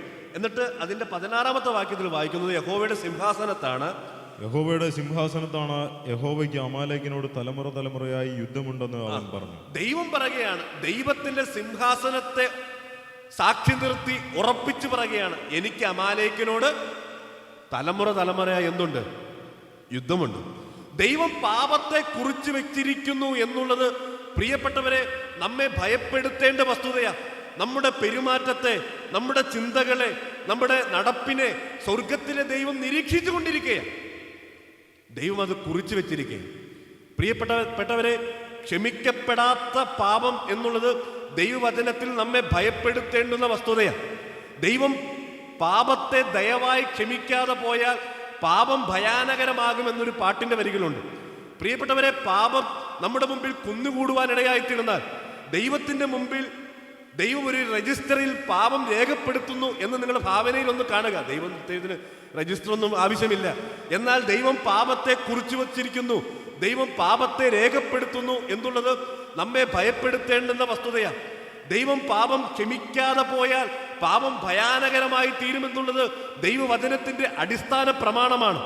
ക്ഷമിക്കപ്പെടാത്ത ഒരു പാപമേ ഉള്ളൂ. ആ പാപം ഏതാ? ദൈവപുത്രനെ ചവിട്ടിക്കളയുന്ന പാപം. പരിശുദ്ധാത്മാവിന് എതിരെയുള്ള പാപം. ആ പാപത്തിന് പരിഹാരമില്ല. തെസ്സലോനിക്കർക്കെതിരെ 2-ാം ലേഖനം 1-ാം അധ്യായത്തിൽ നാം വായിക്കുന്നുണ്ട്, സുവിശേഷം അനുസരിക്കാത്തവർ കർത്താവിന്റെ സന്നിധാനവും അവന്റെ വല്ലഭത്വത്തോടുകൂടിയ മഹത്വവും വിട്ടകന്ന് നിത്യനാശം എന്ന ശിക്ഷാവധി അനുഭവിക്കേണ്ടി വരും. ആ പാപം എന്നുള്ളത് പരിശുദ്ധാത്മാവിന് എതിരെയുള്ള പാപമാണ്. യോഹന്നാന്റെ സുവിശേഷം 16-ാം അധ്യായം അതിന്റെ 9-ാമത്തെ വാക്യത്തിൽ നാം അത് വായിക്കുന്നുണ്ട്. എന്താണ് പാപം? ദൈവം പരിശുദ്ധാത്മാവിനെ ഈ ഭൂമിയിലേക്ക് അയക്കുമ്പോൾ പരിശുദ്ധാത്മാവിനാൽ ഈ ഭൂമിയിൽ നടക്കേണ്ടുന്ന ഏറ്റവും പ്രധാനപ്പെട്ട കാര്യം അവിടെ രേഖപ്പെടുത്തുന്നുണ്ട്. അവൻ വന്ന് പാപത്തെക്കുറിച്ചും നീതിയെക്കുറിച്ചും ന്യായവിധിയെക്കുറിച്ചും ബോധം വരുത്തും. എന്നിട്ട് വായിക്കുന്നത് അവരിൽ വിശ്വസിക്കായികയാൽ പാപത്തെക്കുറിച്ച് എന്ന് പറഞ്ഞാൽ, പാപത്തെക്കുറിച്ച് ദൈവത്തിന്റെ ആത്മാവ് ബോധ്യം നൽകുമ്പോൾ, നമ്മെ ബോധ്യപ്പെടുത്തുമ്പോൾ, ആ പാപത്തിന് പരിഹാരം കണ്ടെത്തിയില്ലെങ്കിൽ ആ പാപം എന്ത് ചെയ്യില്ല? ക്ഷമിക്കപ്പെടുകയില്ല. പാപം ക്ഷമിക്കപ്പെടുകയില്ല. അതിന് പിന്നെ പരിഹാരമില്ല എന്ന് പറഞ്ഞാൽ ദൈവം അതിന് കൃത്യമായ പ്രതികാരം നൽകും. അത് ദൈവത്തിന്റെ വചനത്തിന്റെ അടിസ്ഥാന പ്രമാണമാണ്. സ്വർഗത്തിലെ ദൈവം ചെയ്യേണ്ടത് മുഴുവൻ ചെയ്തിട്ടുണ്ട്. തന്റെ ഏകജാതനായ പുത്രനെ ഈ ഭൂമിയിലേക്ക് അയച്ചു. നാം വായിക്കുന്നത്, ദൈവമോ തന്റെ ഇഷ്ടപ്രകാരം, രക്ഷയിൽ തൃത്വത്തിന്റെ മനോഹരമായ ഉപദേശം നമുക്കവിടെ കാണാൻ കഴിയും. ദൈവം തന്റെ ഇഷ്ടപ്രകാരം ഈ ഭൂമിയിലേക്ക് തന്റെ ഏകജാതനായ പുത്രനെ അയച്ചു. ആ ജഡശരീരത്തിൽ പാപത്തിന് ശിക്ഷ വിധിക്കുവാൻ ഇടയായിത്തീർന്നു. പാപത്തിന്റെ ശിക്ഷ ആ ജഡശരീരത്തിൽ മുഴുവനായും ചുമത്തപ്പെടുകയും ആ പാപത്തിന് സമ്പൂർണമായി എന്നേക്കുമായുള്ള പരിഹാരം വരുത്തുകയും ചെയ്തു. മാത്രമല്ല, ദൈവത്തിന്റെ ആത്മാവിനെ ഈ ഭൂമിയിലേക്ക് അയച്ചിട്ട് പറയുക, ഈ ആത്മാവ് ഓരോ വ്യക്തിയിലും പാപത്തെക്കുറിച്ചും നീതിയെക്കുറിച്ചും ന്യായവിധിയെക്കുറിച്ചും ദൈവത്തിന്റെ ആത്മാവ് ഇങ്ങനെ സംസാരിച്ചു കൊണ്ടേയിരിക്കുക. ഈ പാപത്തെക്കുറിച്ചുള്ള സംസാരം കേട്ട് ദൈവസന്നിധിയിൽ വിനയപ്പെടുവാൻ, താഴുവാൻ ഒരുക്കമില്ലാത്ത ആ പാപം ദൈവം ക്ഷമിക്കുകയില്ല. ദൈവം ക്ഷമിക്കുകയില്ല. അതുകൊണ്ട് പ്രിയപ്പെട്ടവരെ, ദൈവം പാപത്തെ കുറിച്ച് വെച്ച് തക്കതായ ശിക്ഷ നൽകുമെങ്കിൽ ഈ പാപത്തിന് പരിഹാരം വരുത്താതെ ഈ ലോകം വിട്ട് മാറ്റപ്പെട്ടാൽ പിന്നെ ഇതിനുള്ളൊരു അവസരമില്ല. ആകയാൽ എന്നെ കേൾക്കുന്ന ആരെങ്കിലും ഈ രക്ഷകനായ ക്രിസ്തുവിനെ സ്വന്തം രക്ഷിതാവും കർത്താവുമായി സ്വീകരിച്ച് ദൈവമക്കളായി ഇതുവരെയും തീർന്നിട്ടില്ലെങ്കിൽ ഈ രക്ഷകനായ ക്രിസ്തുവിനെ ഹൃദയത്തിൽ ഏറ്റെടുക്കുവാൻ, ദൈവമക്കളായി തീരുവാൻ ഇടയായി തീരണം. ദൈവം ഇസ്രായേലിനോടുള്ള ബന്ധത്തിൽ, ജാതികളോടുള്ള ബന്ധത്തിൽ അവരുടെ പാപത്തെ ക്ഷമിക്കാതെ വണ്ണം അവരെ ശിക്ഷിക്കുന്നു എങ്കിൽ, പ്രിയപ്പെട്ടവരെ, ദൈവം ഒരുക്കിയ എത്ര വലിയ രക്ഷയെ ഗണ്യമാക്കാതെ പോയാൽ പിന്നെ ദൈവസന്നിധിയിൽ നിന്നും തെറ്റിയൊഴിയുവാൻ കഴിയുകയില്ല. അതുകൊണ്ട് ക്ഷമിക്കപ്പെടാത്ത ഒരു പാപം സർവ്വജനത്തോടുള്ള ബന്ധത്തിൽ ദൈവത്തിന്റെ ആത്മാവ് രേഖപ്പെടുത്തുന്നുണ്ട്. രണ്ടാമത്, നമ്മോടുള്ള ബന്ധത്തിൽ, വിശ്വാസികളായവരുള്ള ബന്ധത്തിൽ ദൈവം പാപം ക്ഷമിക്കയില്ല എന്ന് രേഖപ്പെടുത്തുന്നുണ്ട്. നമ്മെ ഭയപ്പെടുത്തുന്നില്ലേ? പ്രിയപ്പെട്ടവരെ, ദൈവം പാപം ക്ഷമിക്കയില്ല എന്ന് ദൈവം തന്നെ, കർത്താവായ യേശുക്രിസ്തു തന്നെ ഈ ഭൂമിയിലായിരുന്നപ്പോൾ പറഞ്ഞിട്ടുണ്ട്. മത്തായി സുവിശേഷം 6-ാം അധ്യായം 12-ാം വാക്യം, അത് നമുക്കറിയാവുന്ന വാക്യമാണ്. കർത്താവ് പഠിപ്പിച്ച ഒരു മാതൃകാ പ്രാർത്ഥനയാണ്. അവിടെ എന്താ നാം വായിക്കുന്നത്? ഞങ്ങളുടെ കടക്കാരോട് ഞങ്ങൾ ക്ഷമിക്കുന്നത് പോലെ ഞങ്ങളുടെ കടങ്ങളെ ഞങ്ങളോട് ക്ഷമിക്കണമേ. പ്രാർത്ഥന വളരെ വ്യക്തമാണ്. ഞങ്ങളുടെ കടക്കാരോട് ഞങ്ങൾ ക്ഷമിച്ചിരിക്കുന്നത് പോലെ ഞങ്ങളുടെ കടങ്ങളെയും ഞങ്ങളോട് ക്ഷമിക്കണമേ എന്ന് പറഞ്ഞാൽ ഞാൻ ആവശ്യപ്പെടുന്നത് എന്താ? ഞങ്ങൾ ഞങ്ങളുടെ കടക്കാരോട് എങ്ങനെ ക്ഷമിച്ചുവോ അങ്ങനെ ഞങ്ങളോട് ക്ഷമിച്ചാൽ മതി. പ്രിയപ്പെട്ടവരെ, ഈ വാചകം എന്നെ ഏറെ ഭയപ്പെടുത്തിയ വാചകമാണ്. എന്ന് പറഞ്ഞാൽ, എൻ്റെ കൂട്ടു സഹോദരനോട് എനിക്ക് ക്ഷമിക്കാൻ കഴിയാതെ, ആ പാപത്തോട് പരിഹാരം കണ്ടെത്താൻ കഴിയാതെയാണ് ഞാൻ ദൈവസന്നിധിയിലായിരിക്കുന്നെങ്കിൽ, ഞാൻ എൻ്റെ പാപങ്ങളെ ഏറ്റുപറയുന്നെങ്കിൽ ദൈവം എന്ത് ചെയ്യില്ല? പാപം ക്ഷമിക്കുകയില്ല. ആ വാചകത്തിന് മാത്രം കർത്താവ് തന്നെ ഈ ഭൂമിയിലായിരുന്നപ്പോൾ ഒരു വിശദീകരണം നൽകിയിട്ടുണ്ട്. 14-15 വാക്യങ്ങൾ. മത്തായി സുവിശേഷം 6-ാം അധ്യായത്തിന്റെ 14-15 വാക്യങ്ങൾ. നിങ്ങൾ മനുഷ്യരോട് അവരുടെ പിഴകളെ ക്ഷമിച്ചാൽ സ്വർഗസ്ഥനായ നിങ്ങളുടെ പിതാവ് നിങ്ങളോട് ക്ഷമിക്കും. നിങ്ങൾ മനുഷ്യരോട് പിഴകളെ ക്ഷമിക്കാഞ്ഞാലോ നിങ്ങളുടെ പിതാവ് നിങ്ങളുടെ പിഴകളെ ക്ഷമിക്കുകയില്ല. മനുഷ്യരോട് ക്ഷമിക്കാൻ ഞാൻ ക്ഷമിക്കുകയില്ല, ക്ഷമിച്ചാൽ ഞാൻ ക്ഷമിക്കും. വളരെ വ്യക്തമാണ് പ്രിയപ്പെട്ടവരെ. അത് മനുഷ്യരോടാണെന്ന് പറഞ്ഞിരിക്കുന്നത്. എന്ന് പറഞ്ഞാൽ ആരോടും ഒന്നുമില്ലാത്ത ശുദ്ധമായ ഹൃദയത്തോടു കൂടെ വേണം ദൈവസന്നിധിയിൽ എന്ത് ചെയ്യാൻ? പാപം ഏറ്റുപറയാൻ. അങ്ങനെയെങ്കിൽ മാത്രമേ ദൈവം പാപം ക്ഷമിക്കുകയുള്ളൂ. ഇത് മനുഷ്യരോടൊന്നല്ല, കൂട്ടു സഹോദരനോട് പോലും നമുക്ക് ക്ഷമിക്കാൻ കഴിയുന്നില്ല. അങ്ങനെയുള്ള പാപം ദൈവം എങ്ങനെ അത് നോക്കിക്കാണുമെന്നുള്ളത് നമ്മുടെ ഹൃദയത്തെ വേദനപ്പെടുത്തേണ്ടുന്ന വസ്തുതയാണ്. പ്രിയപ്പെട്ടവരെ, ദൈവം പാപം കുറിച്ചു വയ്ക്കുന്നവനാണ്. നാം ഈ ലോകത്തോടു കൂടെ ശിക്ഷാവിധിയിൽ അകപ്പെടാനുള്ളവരല്ലാത്തതുകൊണ്ട് ദൈവം പാപം കുറിച്ചു വെക്കുകയും തക്കതായ പരിഹാരം കണ്ടെത്തിയില്ലെങ്കിൽ അതിന് എന്ത് ചെയ്യും? ശിക്ഷ ലഭിക്കും എന്നുള്ളതിന് യാതൊരു സംശയവുമില്ല. നമുക്ക് സാധ്യതകളുണ്ട്. അവൻ്റെ പുത്രനായ യേശുവിൻ്റെ രക്തം സകല പാപവും പോക്കി നമ്മെ ശുദ്ധീകരിക്കുന്നവനാണ്. മാത്രമല്ല അതിൻ്റെ 9-ാമത്തെ വാക്യത്തിൽ നാം വായിക്കുന്നത്, സകല അനീതിയും പോക്കി നമ്മെ ശുദ്ധീകരിപ്പാൻ അവൻ വിശ്വസ്തനും നീതിമാനുമാണ്. പ്രിയപ്പെട്ടവരെ, സകല പാപത്തിനും പരിഹാരമുണ്ട്. പരിഹാരം വരുത്തുന്നില്ലെങ്കിൽ ദൈവം എന്ത് ചെയ്യില്ല? പാപം ക്ഷമിക്കുകയില്ല. സാധാരണ ഞാനിങ്ങനെ പറയാറുണ്ട്, രക്ഷിക്കപ്പെട്ടപ്പോൾ നമ്മുടെ പാപങ്ങൾ മുഴുവനും ഹോൾസെയിലായിട്ട് കർത്താവ് ക്ഷമിച്ചു, അല്ലേ? കർത്താവെ, ഞാനൊരു പാപിയാണ്, എന്നോട് ക്ഷമിക്കണമേ എന്ന് പറഞ്ഞാൽ ആ പാപം മുഴുവനായും അവിടെ ക്ഷമിക്കപ്പെടും. എന്നാൽ രക്ഷിക്കപ്പെട്ടതിന് ശേഷം ഓരോ പാപവും എന്ത് ചെയ്യണം? ഏറ്റുപറയണം, ഏറ്റുപറഞ്ഞ് ഉപേക്ഷിക്കണം. ഓരോ പാപവും ദൈവത്തിന്റെ കണക്ക് പുസ്തകത്തിൽ രേഖപ്പെടുത്തുന്നുണ്ട്. അതുകൊണ്ടല്ലേ ദാവീദ് 51-ാം സങ്കീർത്തനത്തിൽ ആവർത്തിച്ച് പറയുന്നുണ്ടല്ലോ, എൻ്റെ ലംഘനങ്ങളെ എന്ത് ചെയ്യണം? മായ്ച്ചു കളയണമേ, എൻ്റെ ലംഘനങ്ങളെ മായ്ച്ചു കളയണമേ. പ്രിയപ്പെട്ടവരെ, മായ്ക്കപ്പെടാതെ പോകുന്ന ഓരോ പാപവും സ്വർഗത്തിൽ ദൈവത്തിന്റെ സന്നിധിയിൽ കുറിച്ചു വെച്ചിരിക്കുകയാണ്. ഞാൻ ഇങ്ങനെ പറയാറുണ്ട്, എബ്രായ ലേഖനത്തിൽ ദൈവനാമത്തോട് കാണിക്കുന്ന സ്നേഹത്തിന് അതൊന്നും മറന്നു കളയാതെ എല്ലാറ്റിനും തക്കതായ പ്രതിഫലം സ്വർഗത്തിലെ ദൈവം നൽകുമെങ്കിൽ, നിങ്ങൾക്ക് ആ വാചകം പറഞ്ഞ് മനസ്സിലായോ? ആ വാക്യം, ഒന്നും മറന്നു പോകാതെ ദൈവനാമത്തോട് കാണിക്കുന്ന എല്ലാ ആദരവിനും സ്നേഹത്തിനും സ്വർഗത്തിലെ ദൈവം പ്രതിഫലം നൽകുമെങ്കിൽ, മറുവശം നാം ചെയ്യുന്ന ഓരോ പാപത്തിനും എന്തുണ്ട്? അതിന് പരിഹാരം വരുത്തിയില്ലെങ്കിൽ ശിക്ഷയുണ്ട് എന്നുള്ളത് ഈ വചനം നമ്മെ പഠിപ്പിക്കുന്ന ഏറ്റവും പ്രധാനപ്പെട്ട വസ്തുതയാണ്. അതുകൊണ്ട് പ്രിയപ്പെട്ടവരെ, നമ്മുടെ നടപ്പും പെരുമാറ്റവും സ്വർഗത്തിലെ ദൈവം നിരീക്ഷിച്ചുകൊണ്ടാണ് ഇരിക്കുന്നത്. അതുകൊണ്ട് കൊരിന്ത്യ ലേഖനത്തിൽ അപ്പോസ്തലനായ പൗലോസ് പറയുന്നുണ്ട്, 2 കൊരിന്ത്യർ 1:12, 1 തെസ്സലോനിക്കർ 1:5, അത് ചേർത്ത് വായിക്കാവുന്ന വാക്യമാണ്. കൊരിന്ത്യർക്കെതിരെ 2-ാം ലേഖനം 1-ാം അധ്യായത്തിന്റെ 12-ാം വാക്യവും തെസ്സലോനിക്കർ 1:5. ഞങ്ങൾ ലോകത്തിൽ വിശേഷാൽ നിങ്ങളോട് ജഡത്തിൽ അല്ല ദൈവകൃപയിലത്രേ ദൈവം നൽകുന്ന വിശുദ്ധിയിലും നിർമ്മലതയിലും പെരുമാറിയിരിക്കുന്നു എന്ന് ഞങ്ങളുടെ മനസാക്ഷിയുടെ സാക്ഷ്യം തന്നെ ഞങ്ങളുടെ പ്രശംസ. അവിടെ നാം വായിക്കുന്നത് എന്താ? ഞങ്ങൾ ലോകത്തിലും നിങ്ങളുടെ ഇടയിലും ഞങ്ങളുടെ പെരുമാറ്റം എന്താണ് എന്നുള്ളത് അപ്പോസ്തലനായ പൗലോസ് രേഖപ്പെടുത്തുകയാണ്. അത് നിങ്ങൾ കണ്ടറിഞ്ഞിരിക്കുക, ഞങ്ങളുടെ പെരുമാറ്റം. പ്രിയപ്പെട്ടവരെ, നമ്മുടെ പെരുമാറ്റം, നമ്മുടെ സഭകളിൽ നമ്മുടെ പെരുമാറ്റം എങ്ങനെയാണ്? ലോകത്തിൽ നമ്മുടെ പെരുമാറ്റം എങ്ങനെയാണ്? അതുകൊണ്ടാണ് കൊലോസ്യ ലേഖനത്തിൽ പറയുമ്പോൾ, ലോകത്തിൽ ഞങ്ങൾ ജഡജ്ഞാനത്താലല്ല ദൈവിക ജ്ഞാനത്താൽ അത്രേ നിങ്ങളുടെ നടുവിൽ പെരുമാറിയിരിക്കുന്നത് എന്ന് പറഞ്ഞാൽ, ഞങ്ങളുടെ പെരുമാറ്റം ജഡത്തിന്റെ ജ്ഞാനത്തിലാണോ, അതായത് എൻ്റെ തോന്നിയതുപോലെ എനിക്ക് ബോധിച്ചതുപോലെയുള്ള പെരുമാറ്റമാണോ ഞാൻ നയിച്ചത്, അതോ ദൈവിക ജ്ഞാനത്തിലാണോ ഞാൻ ഈ ലോകത്തിൽ പെരുമാറിയത് എന്നുള്ളത് സ്വർഗത്തിലെ ദൈവം നിരീക്ഷിക്കുന്നുണ്ട്. മാത്രമല്ല, ലോകത്തിൽ അത് കഴിഞ്ഞിട്ട് പറയാണ്, നിങ്ങളുടെ ഇടയിൽ എങ്ങനെ ഞാൻ പെരുമാറിയിരിക്കുന്നു, എങ്ങനെയായിരുന്നു എൻ്റെ പെരുമാറ്റം, അതും ജഡജ്ഞാനത്തിലാണോ, എനിക്ക് തോന്നിയതുപോലെയാണോ, എൻ്റെ കണ്ണിന് ശരിയാണെന്ന് തോന്നിയതുപോലെയാണോ ഞാൻ പെരുമാറിയത്, അതോ ദൈവജ്ഞാനത്തിലാണോ, ആത്മാവിന്റെ നിയന്ത്രണത്തിലാണോ ഞാൻ പെരുമാറിയത്? തെസ്സലോനിക്കർ ലേഖനത്തിൽ എന്താണ് വായിക്കുന്നത്? അതുകൂടെ ഒന്ന് വായിച്ചു മോനെ. 1 തെസ്സലോനിക്കർ 1:5. ഞങ്ങളുടെ സുവിശേഷം വചനമായി മാത്രമല്ല ശക്തിയോടും പരിശുദ്ധാത്മാവോടും ബഹുനിശ്ചയത്തോടും കൂടെ ആയിരുന്നു നിങ്ങളുടെ അടുക്കൽ വന്നത്. നിങ്ങളുടെ നിമിത്തം ഞങ്ങൾ നിങ്ങളുടെ ഇടയിൽ എങ്ങനെ പെരുമാറിയിരുന്നു എന്ന് അറിയുന്നുവല്ലോ. അവിടെ പറയുന്നത് വചനമായി മാത്രമല്ല ഇരുന്നത്, പിന്നെ എങ്ങനെയാ? അത് പെരുമാറ്റമായി മാറിയിരിക്കുക. വചനമായി മാത്രം ഇരുന്നത് കൊണ്ട് യാതൊരു ക്രിയയും നമ്മുടെ ജീവിതത്തിൽ സംഭവിക്കില്ല. പ്രിയപ്പെട്ടവരെ, വചനം പെരുമാറ്റമായി മാറുവാനിടയാകണം. വചനത്തിന് അനുസൃതമായ പെരുമാറ്റം ദൈവം നമ്മിൽ നിന്നും ആഗ്രഹിക്കുകയാണ്. ദൈവം അത് നിരീക്ഷിച്ചു കൊണ്ടിരിക്കുകയാണ്. പ്രിയപ്പെട്ടവരെ, അപ്പോസ്തലനായ പൗലോസ് പറയുന്നത്, ഞങ്ങൾ നിങ്ങളുടെ ഇടയിൽ വന്നപ്പോൾ വചനമായി മാത്രമല്ല ഇരുന്നത്, പിന്നെയോ ആ വചനം എന്തായി മാറി? പെരുമാറ്റമായി മാറി. വചനം ജഡമായി തീരുവാൻ ഇടയായിത്തീർന്നു.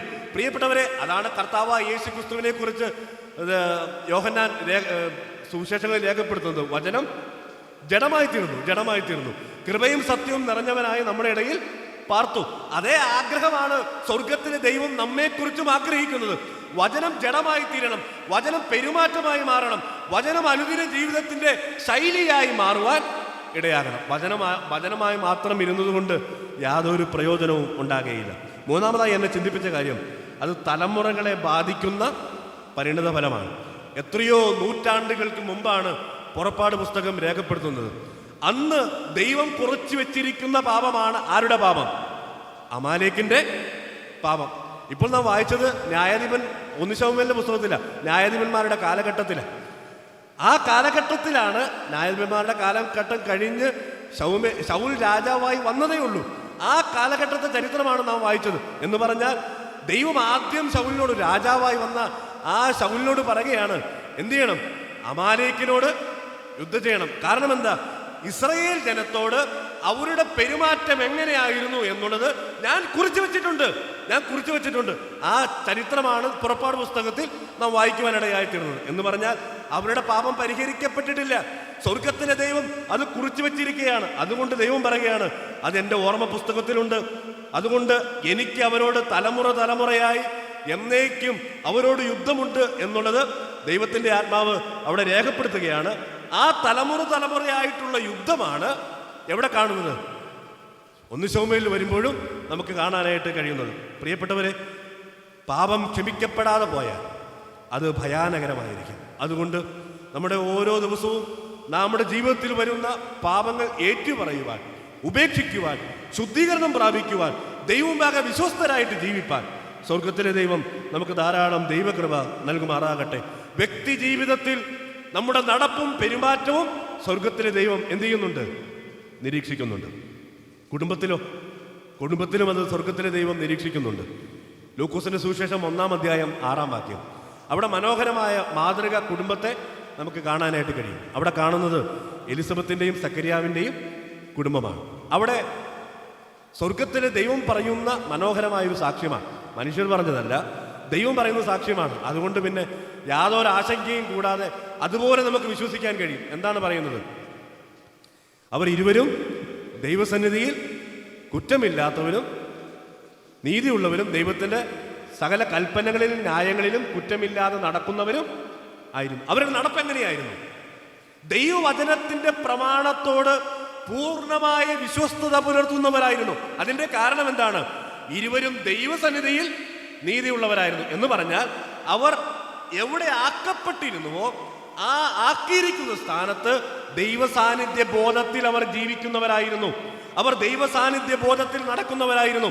അവർ കുടുംബത്തിലാണെങ്കിലും അവരുടെ പെരുമാറ്റം ദൈവസാന്നിധ്യ ബോധത്തിലായിരുന്നു. പ്രിയപ്പെട്ടവരെ, കുടുംബത്തിലാണല്ലോ ഈ ബോധമൊക്കെ നഷ്ടപ്പെടുവാൻ സാധ്യതയുള്ള ഏറ്റവും പ്രധാനപ്പെട്ട സ്ഥലം.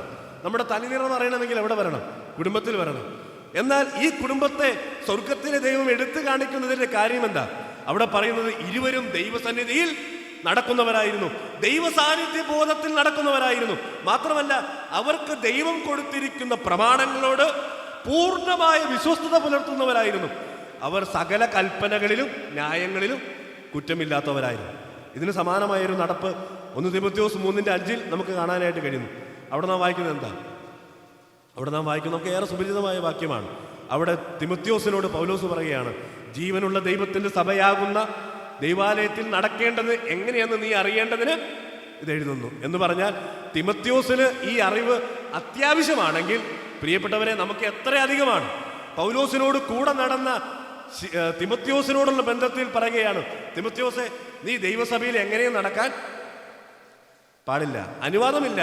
നടക്കേണ്ടതുപോലെ നടക്കണം. അതെങ്ങനെ നടക്കണമെന്ന് നീ അറിയണം. എവിടെയാ നടക്കുന്നത്? ജീവനുള്ള ദൈവത്തിൻ്റെ സഭയിലാണ് നടക്കുന്നത്. അതെന്താ അങ്ങനെ പറയാൻ ആഗ്രഹിക്കുന്നത്? അങ്ങനെ ദൈവത്തിൻ്റെ ആത്മാവ് രേഖപ്പെടുത്തിയത് എന്താ? ഒരു വാക്യമുണ്ടല്ലോ, ജീവനുള്ള ദൈവത്തിൻ്റെ കയ്യിൽ വീഴുന്നത് ഭയങ്കരമാണ്. അതുകൊണ്ട് ജീവനുള്ള ദൈവത്തിൻ്റെ സഭയിലാണ് നടക്കുന്നത്. ആ നടക്കുന്ന നടപ്പ് എങ്ങനെയും നടക്കാൻ നിനക്ക് അവകാശമില്ല. തോന്നിയതുപോലെ നടക്കാൻ അവകാശമില്ല. നിന്റെ കണ്ണിന് തോന്നുന്നത് പോലെ അവിടെ നടക്കാൻ അവകാശമില്ല. അവിടെ നടക്കാനൊരു പ്രമാണമുണ്ട്. അതുകൊണ്ട് പറയുകയാണ്, ജീവനുള്ള ദൈവത്തിൻ്റെ സഭയിൽ നടക്കേണ്ടത് എങ്ങനെയെന്ന് നീ അറിയണം. അതറിഞ്ഞ് അതിൻ പ്രകാരം നടക്കുവാനിടയായിത്തീരണം. അതുകൊണ്ട് നമ്മുടെ വ്യക്തി ജീവിതത്തിൽ, നമ്മുടെ കുടുംബ ജീവിതത്തിൽ, നമ്മുടെ സഭാജീവിതത്തിൽ നടക്കാനൊരു പ്രമാണം സ്വർഗത്തിലെ ദൈവം നൽകിയിട്ടുണ്ട്. നാം പത്രോസിന്റെ ലേഖനത്തിൽ വായിക്കുന്നുണ്ടല്ലോ, ജീവനും ഭക്തിക്കും ആവശ്യമായതൊക്കെയും ദൈവം രേഖപ്പെടുത്തി നൽകിയിരിക്കുന്നു. ഈ പ്രമാണപ്രകാരം നടക്കണം. അല്ലാതെ എനിക്ക് ഇഷ്ടമുള്ള വഴിയിൽ, എനിക്ക് തോന്നിയതുപോലെ, എൻ്റെ കണ്ണിന് ശരിയുന്ന വഴിയിൽ, ആ വഴിയിൽ നടക്കുവാൻ നമുക്ക് അനുവാദമില്ല. അതുകൊണ്ട് പ്രിയപ്പെട്ടവരെ, ദൈവസന്നിധിയിൽ നമ്മെ തന്നെ വിനയപ്പെടുത്തുവാൻ, താഴ്ത്തുവാൻ, നമ്മെ തന്നെ ഒരുക്കുവാൻ ദൈവം നമുക്ക് ധാരാളം ദൈവകൃപ നൽകുമാറാകട്ടെ. ഒന്നാം ഭാഗത്തു നിന്ന് ഞാൻ അടുത്ത ഭാഗത്തേക്ക് കടന്നു വരാൻ ആഗ്രഹിക്കുകയാണ്. രണ്ടാമത്തെ ഭാഗം, ബോധിച്ചതുപോലെ നടന്നതിൻ്റെ കാരണങ്ങൾ. ബോധിച്ചതുപോലെ നടന്നതിൻ്റെ കാരണങ്ങൾ. നാം ചിന്തിച്ചത് ഇത് ന്യായാധിപന്മാരുടെ കാലഘട്ടമാണ്. ആ കാലഘട്ടത്തിൽ ജനം ബോധിച്ചതുപോലെ നടക്കുവാൻ ഇടയായിത്തീർന്നു. അത് നാം കഴിഞ്ഞ ദിവസം ചിന്തിച്ചതാണ്. ഇങ്ങനെ ബോധിച്ചതുപോലെ നടന്നതിൻ്റെ കാരണങ്ങൾ. നാം ഒരു രോഗത്തിന് ചികിത്സിക്കുകയാണെങ്കിൽ പല നിലകളിൽ ചികിത്സിക്കും. ഒന്ന്, കാരണ ചികിത്സയുണ്ട്. അതിന് എറ്റിയോളജിക്കൽ ട്രീറ്റ്മെൻ്റ് എന്നാണ് പറയുന്നത്.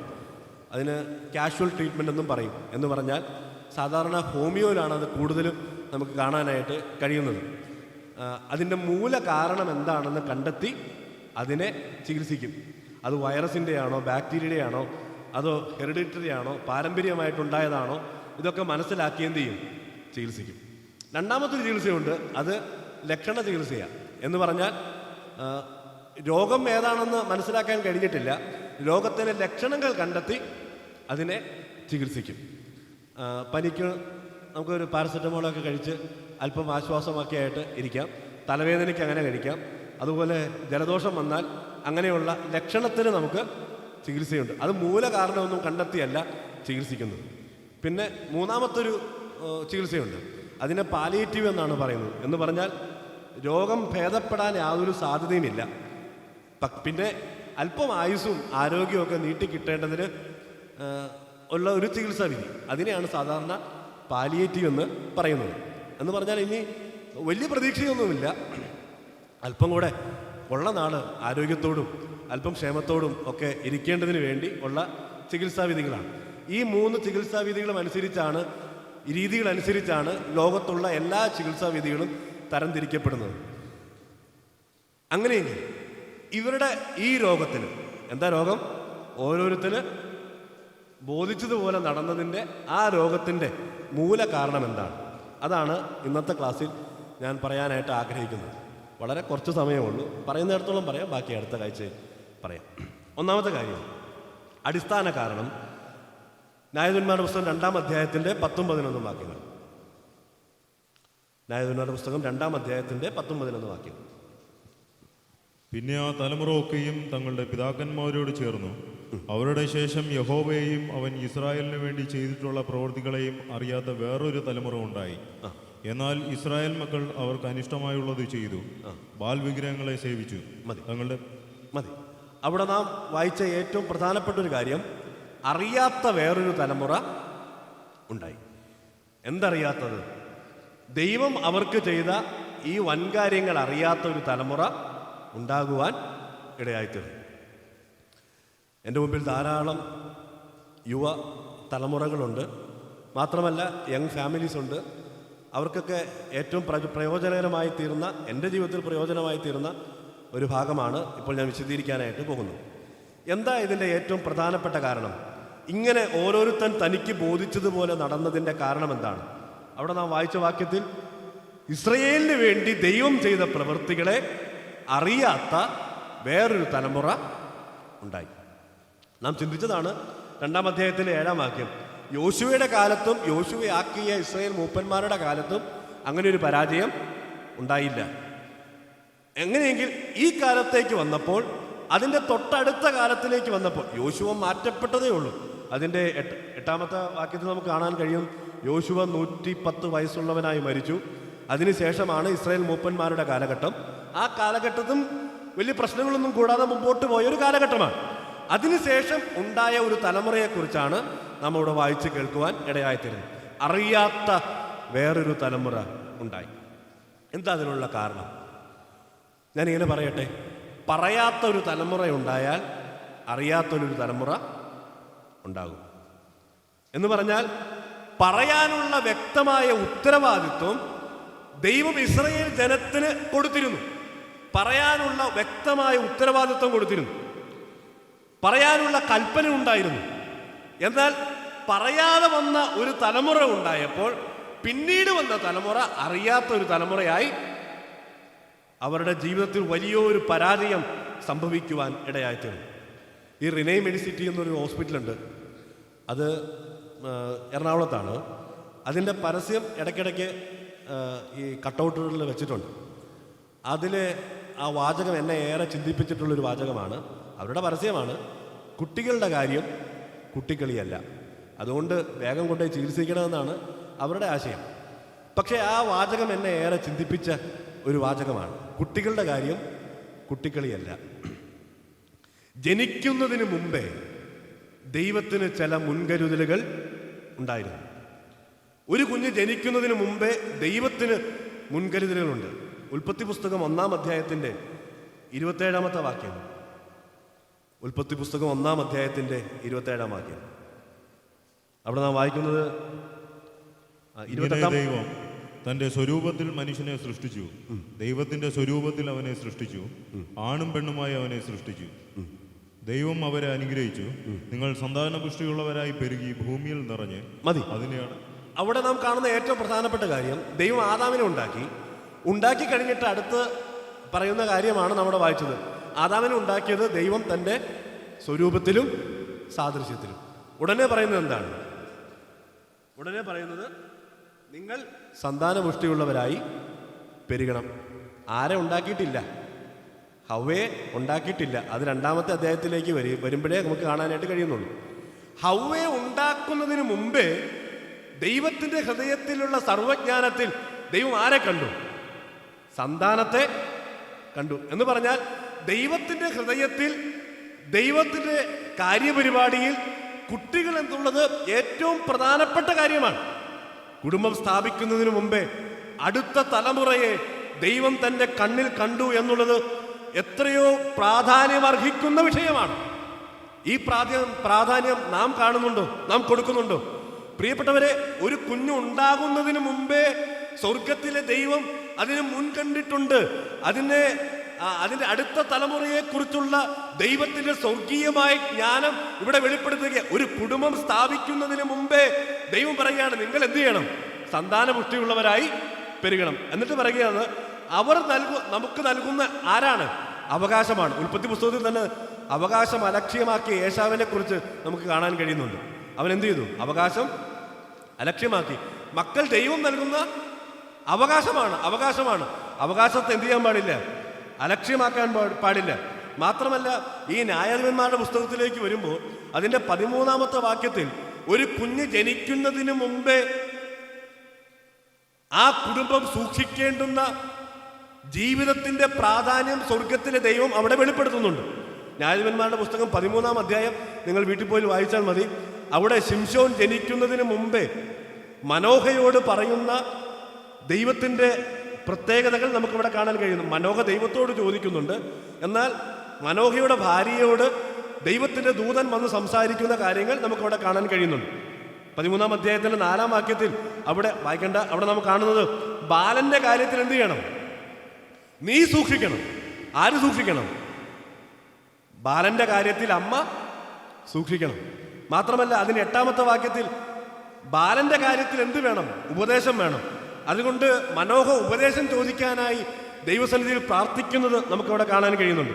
12-ാമത്തെ വാക്യത്തിൽ ബാലന്റെ കാര്യത്തിൽ എന്ത് വേണം? പ്രാർത്ഥന വേണം. എന്ന് പറഞ്ഞാൽ ഒരു കുഞ്ഞ് ജനിക്കുന്നതിന് മുമ്പേ അതിനുവേണ്ടി ഒരുക്കപ്പെടേണ്ടുന്ന ദൈവിക പദ്ധതിയാണ് നമുക്കവിടെ കാണാനായിട്ട് കഴിയുന്നത്. പ്രിയപ്പെട്ടവരെ, മക്കൾ അവർ ഈ ലോകത്തിൽ ജനിക്കുന്നതിന് മുമ്പേ അവർ നന്നാകണമെങ്കിൽ അവർക്ക് വേണ്ടി നാം ഒരുക്കപ്പെടേണ്ടുന്നതിൻ്റെ ആവശ്യകതയാണ് ദൈവത്തിൻ്റെ ആത്മാവോടെ രേഖപ്പെടുത്തുവാൻ ഇടയായിത്തീരുന്നത്. അങ്ങനെയെങ്കിൽ പ്രിയപ്പെട്ടവരെ, നാം നന്നാകാതെ, നാം പറയേണ്ടുന്ന കാര്യങ്ങൾ പറയാതെ, നാം ചെയ്യേണ്ടുന്ന കാര്യങ്ങൾ ചെയ്യാതെ, നാം സൂക്ഷിക്കാതെ അടുത്ത തലമുറയെ ഒരുക്കുവാനായിട്ട്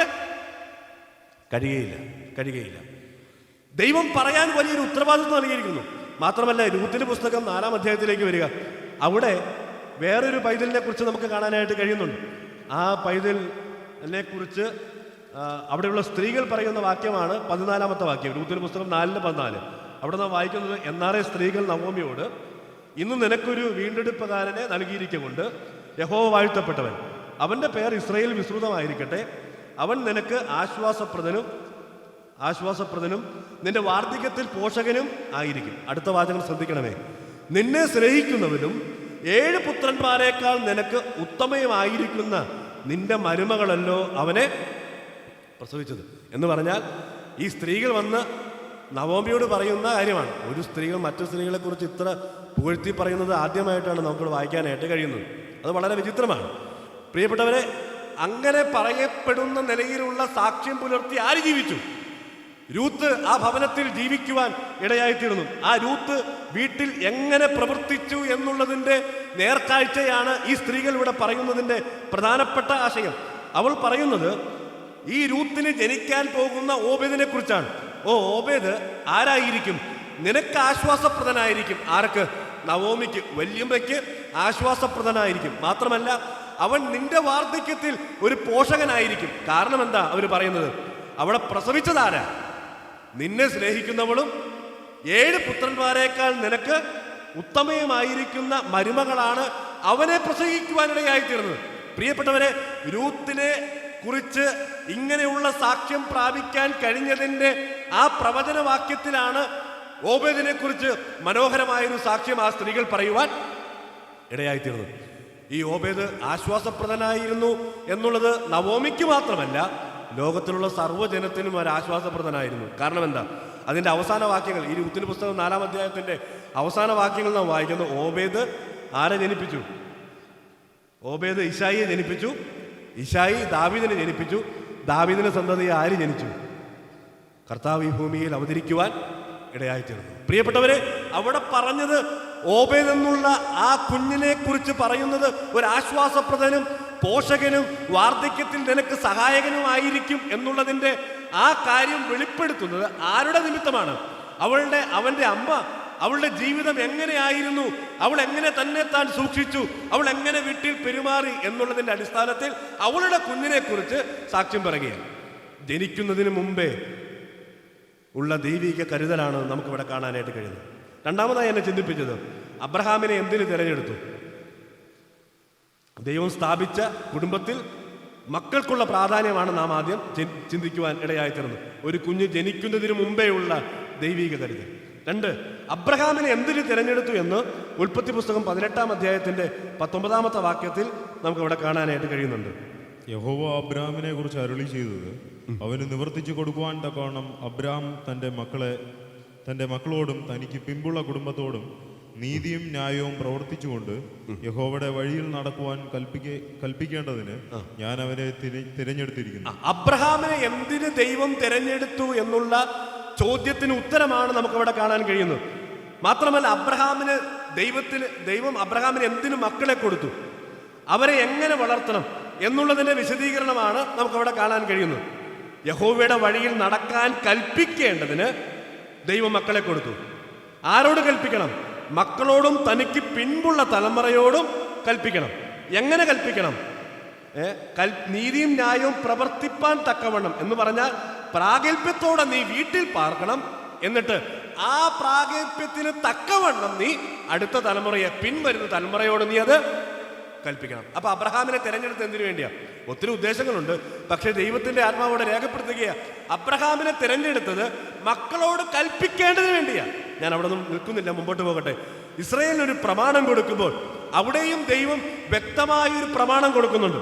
എപ്പോഴൊക്കെ അവരോട് മക്കളോട് ഈ വചനം പറയണമെന്നുള്ളതിനെക്കുറിച്ചും എങ്ങനെ പറയണമെന്നുള്ളതിനെക്കുറിച്ചും ആരോടൊക്കെ പറയണമെന്നുള്ളതിനെക്കുറിച്ചും അവിടെ രേഖപ്പെടുത്തുന്നുണ്ട്. ആവർത്തന പുസ്തകം 6-ാം അധ്യായത്തിൻ്റെ 6-7 വാക്യങ്ങളിൽ അവർക്ക് ഇസ്രായേലിനൊരു പ്രമാണമായി കൊടുക്കുമ്പോൾ ആ പ്രമാണത്തിൽ അത് രേഖപ്പെടുത്തി നൽകുന്നുണ്ട്.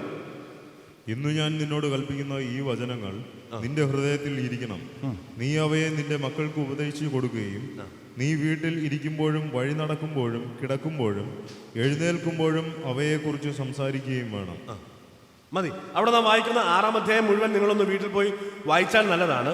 അവിടെ ഇസ്രായേലിന് ദൈവം ഒരു പ്രമാണം കൊടുക്കുമ്പോൾ ആ പ്രമാണത്തിൽ ദൈവം മക്കളെ കുറിച്ചുള്ള ദൈവിക മുൻകരുതലുകൾ അവിടെ രേഖപ്പെടുത്തി നൽകുകയാണ്. അവിടെ പറയുകയാണ്, അവിടെ 1-ാം വാക്യം മുതൽ വായിക്കുമ്പോൾ ആരോടൊക്കെ പറയണം? നിന്റെ മക്കളോട് പറയണം, കൊച്ചുമക്കളോട് പറയണം എന്ന് പറയുന്നുണ്ട്. എന്നിട്ട് അതിൻ്റെ 3-ാമത്തെ വാക്യത്തിൽ പറയുന്നത് അവർ നന്നായിരിക്കേണ്ടതിനും അവർ ദീർഘായുസോടുകൂടി ഇരിക്കേണ്ടതിനും അവരോട് ഇത് പറയണം. 6-7 വാക്യങ്ങൾ എപ്പോഴൊക്കെ പറയണം? നീ കിടക്കുമ്പോൾ, ഇരിക്കുമ്പോൾ, എഴുന്നേൽക്കുമ്പോൾ, വഴി നടക്കുമ്പോഴൊക്കെ ഈ പ്രമാണം നീ അവരോട് പറയണം. മാതാപിതാക്കളോട് കൂടെ, നമ്മോട് കൂടെയാണ് മക്കൾ. അതുകൊണ്ട് മക്കൾ ബോധിച്ചതുപോലെ നടന്നിട്ട് അതിന് ഉത്തരവാദിത്വം സഭയെ കെട്ടിയേൽപ്പിക്കാൻ കഴിയുന്നതല്ല. ദൈവം കുടുംബത്തെ സ്ഥാപിക്കുമ്പോൾ അതിൽ വളരെ വ്യക്തമായ പ്രമാണം ദൈവത്തിൻ്റെ ആത്മാവ് നൽകുകയാണ്. അതുതന്നെയല്ലേ പുതിയ നിയമസഭയ്ക്കും ദൈവം നമുക്ക് നൽകിയിരിക്കുന്ന പ്രമാണം. എഫേസ്യ ലേഖനം 6-ാം അധ്യായത്തിൽ നാം വായിക്കുന്നുണ്ടല്ലോ. എന്ത് ചെയ്യണം? മക്കളെ, നിങ്ങളുടെ അമ്മയപ്പന്മാരെ കർത്താവിൽ അനുസരിക്കണം. എന്താ കാരണം? നിനക്ക് നന്മ ഉണ്ടാകാൻ, നന്നായിരിക്കാൻ. അതുതന്നെയാണ് പഴയ നിയമത്തിലെ പ്രമാണം. നന്മയുണ്ടാകണമോ, നന്നായിരിക്കണമോ, ദീർഘായുസ് ഉണ്ടാകണമോ, എന്ത് ചെയ്യണം? ദൈവം നൽകിയ പ്രമാണം അനുസരിക്കണം. അതുകൊണ്ട് മാതാപിതാക്കളോട് പറയുക, കോപിപ്പിക്കാതെ കർത്താവിൻ്റെ ബാലശിക്ഷയിലും, അടുത്ത വാചകം, പഥ്യമായ ഉപദേശത്തിലും പോറ്റി വളർത്തണം. പ്രിയപ്പെട്ടവരെ, പൊതുവെ ബ്രദറുകാരെക്കുറിച്ച് സാധാരണ നാം അഭിമാനത്തോടെ പറയുന്ന മനോഹരമായൊരു കാര്യമാണ്, അവർ ഉപദേശത്തിൽ അണുവിട വ്യത്യാസമില്ലാതെ അവർ സൂക്ഷിക്കുന്നവരാണ്. പ്രിയപ്പെട്ടവർ, ആ കാലം പോയി. ഇന്ന് മക്കൾക്ക് ഉപദേശം അറിയില്ല. നാം സൂക്ഷിക്കുന്ന ഉപദേശത്തിൻ്റെ മാധുര്യം എന്താണെന്ന് അറിയില്ല.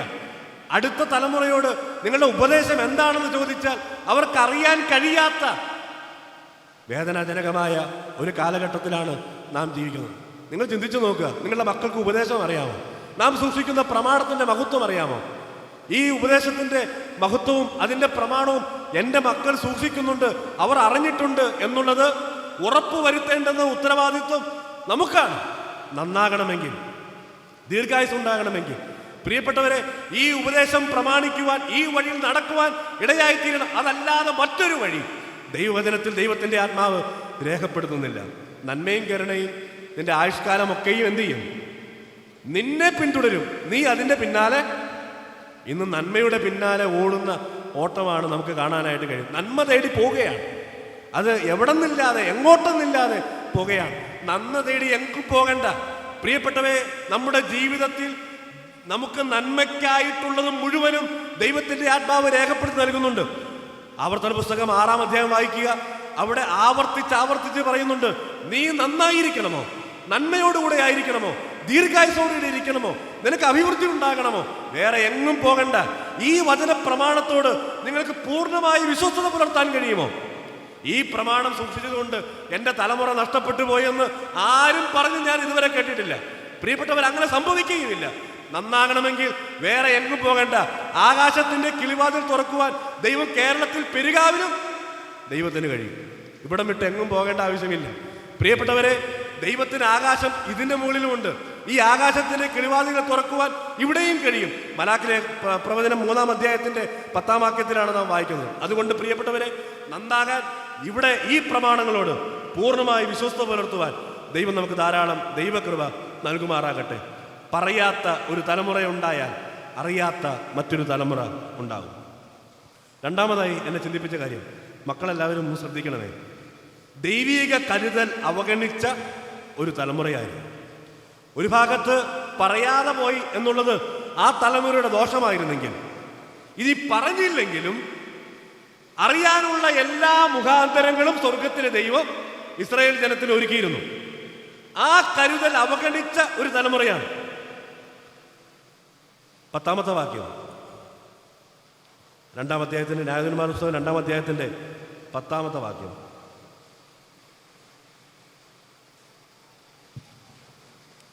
പിന്നെ ആ തലമുറ ഒക്കെയും തങ്ങളുടെ പിതാക്കന്മാരോട് ചേർന്നു അവരുടെ ശേഷം യഹോവയെയും അവൻ ഇസ്രായേലിന് വേണ്ടി ചെയ്തിട്ടുള്ള പ്രവൃത്തികളെയും അറിയാത്ത ഇസ്രായേലിന് വേണ്ടി ചെയ്ത പ്രവൃത്തികളെ അറിയാത്ത എന്ന് പറഞ്ഞാൽ ദൈവിക കരുതലുകൾ അവഗണിച്ചൊരു തലമുറ എന്ന് പറഞ്ഞാൽ ദൈവിക കരുതലുകളെ, ദൈവം ചെയ്ത പ്രവൃത്തികളെ അവർ ഓർക്കണമെന്ന് ദൈവത്തിന് നിർബന്ധമുണ്ടായിരുന്നു. അതുകൊണ്ട് ഇവർക്ക് പ്രമാണം കൊടുക്കുമ്പോൾ, ആവർത്തന പുസ്തകം 8-ാം അധ്യായത്തിലേക്ക് വരുമ്പോൾ, അത് വായിക്കേണ്ട, സമയക്കുറവ് 10 മിനിറ്റ് കൂടെ ഉള്ളൂ. ആവർത്തന പുസ്തകം 8-ാം അധ്യായത്തിലെ 11-ാമത്തെ വാക്യം അവിടെ നോക്കുക. അവിടെ പറയുന്നത്, നീ മറക്കാതിരിക്കണം എന്ന് പറഞ്ഞാൽ നീ ഓർക്കണം, ദൈവം ചെയ്ത പ്രവൃത്തികളെ നീ ഓർക്കണം, അലക്ഷ്യമാക്കാതിരിക്കണം. പുറപ്പാട് പുസ്തകം അതിൻ്റെ 12-ാം അധ്യായത്തിൽ പെസഹയുടെ ഒരു പ്രമാണം കൊടുക്കുന്നുണ്ട്. അതിനുശേഷം സംഖ്യാപുസ്തകത്തിലേക്ക് വരുമ്പോൾ അതിൻ്റെ 17-ാം അധ്യായത്തിൽ പെട്ടകത്തിൽ ഇരിക്കുന്ന 3 കാര്യങ്ങൾ നമുക്കറിയാം. ദൈവത്തിൻ്റെ പെട്ടകത്തിൽ ഇരിക്കുന്ന 3 കാര്യങ്ങൾ. 1 അഹരോൻ്റെ തളിർത്ത പടി, 2 മന്ന ഇട്ട് വെച്ച പൊൻപാത്രം, 3 നിയമത്തിൻ്റെ കൽപ്പനകൾ. അതിൻ്റെ വിശദാംശങ്ങൾ പറയണമെന്ന് ആഗ്രഹമുണ്ട്, പക്ഷേ അത് ഞാൻ വിടുകയാണ്. അവിടെ എന്നെ ചിന്തിപ്പിച്ചൊരു കാര്യം, മന്ന ഇട്ട് വെച്ച ഒരു പൊൻപാത്രം ഉണ്ടായിരുന്നു. ആ പൊൻപാത്രം കണ്ടാൽ എന്തറിയാമായിരുന്നു? ദൈവം അവരെ നടത്തിയ വഴികൾ, ദൈവം അവർക്ക് ചെയ്ത പ്രവൃത്തികൾ അവർക്കറിയാമായിരുന്നു. പുറപ്പാട് പുസ്തകം 16-ാം അധ്യായത്തിൻ്റെ 31 മുതൽ 34 വരെയുള്ള വാക്യങ്ങൾ നാം വായിച്ചാൽ അവിടെ ഒരിടങ്ങഴി മന്ന എടുത്ത് സൂക്ഷിച്ച് വെക്കേണ്ട കാര്യം അവിടെ കാണുന്നുണ്ട്. ആ എന്തിനാ ഒരിടങ്ങഴി മന്ന എടുത്തു വെക്കേണ്ടത്? അത് അടുത്ത തലമുറയ്ക്ക് ദൈവം അവരോട് കാണിച്ച കരുതലിനെ ഓർപ്പിക്കുന്ന മന്നയാണ്. എന്നെ ചിന്തിപ്പിച്ചത്, അത് എത്ര വർഷം കഴിഞ്ഞാലും എന്ത് ചെയ്യില്ല, ക്രമിച്ച് പോകുകയില്ല. ഒരിടം കഴിഞ്ഞ് മന്ന ഒരു പാത്രത്തിലെടുത്ത്, പൊൻപാത്രത്തിലെടുത്ത് പെട്ടകത്തിനകത്ത് വെക്കണം. ആ വെച്ചിരിക്കുന്ന മന്ന എത്ര വർഷം കഴിഞ്ഞാൽ എന്ത് ചെയ്യില്ല, ക്രമിച്ചു പോകുകയില്ല. പിന്നെ 16-ാം അധ്യായത്തിൻ്റെ പുറപ്പാട് ദിവസം 16-ാം അധ്യായത്തിൻ്റെ 24-ാമത്തെ വാക്യം, അവിടെ നാളത്തേക്ക് വെച്ച കുറച്ച് ആൾ മന്ന സൂക്ഷിച്ചു വെച്ചു. ശബത്ത് നാൾ പിറക്കാൻ പോകാൻ പാടില്ല. അപ്പോൾ അതിൻ്റെ തലേ ദിവസം എന്ത് ചെയ്യണം? പിറ്റേ ദിവസത്തേക്കുള്ളതും കൂടെ പെറുക്കി വെക്കണം. എന്തിനു വേണ്ടിയാ? പിറ്റേ ദിവസം എന്ത് ചെയ്യാൻ പാടില്ല, പെറുക്കാൻ പോകാൻ പാടില്ല. അതുകൊണ്ട് ആ പെറുക്കാൻ പോകാതെ തന്നെ പിറ്റേ ദിവസത്തിൻ്റെ ഭക്ഷണത്തിൻ്റെ കാര്യം സ്വർഗത്തിലെ ദൈവം ക്രമീകരിച്ചിരിക്കുക. ചില ബിരുദന്മാരെന്ത് ചെയ്തു?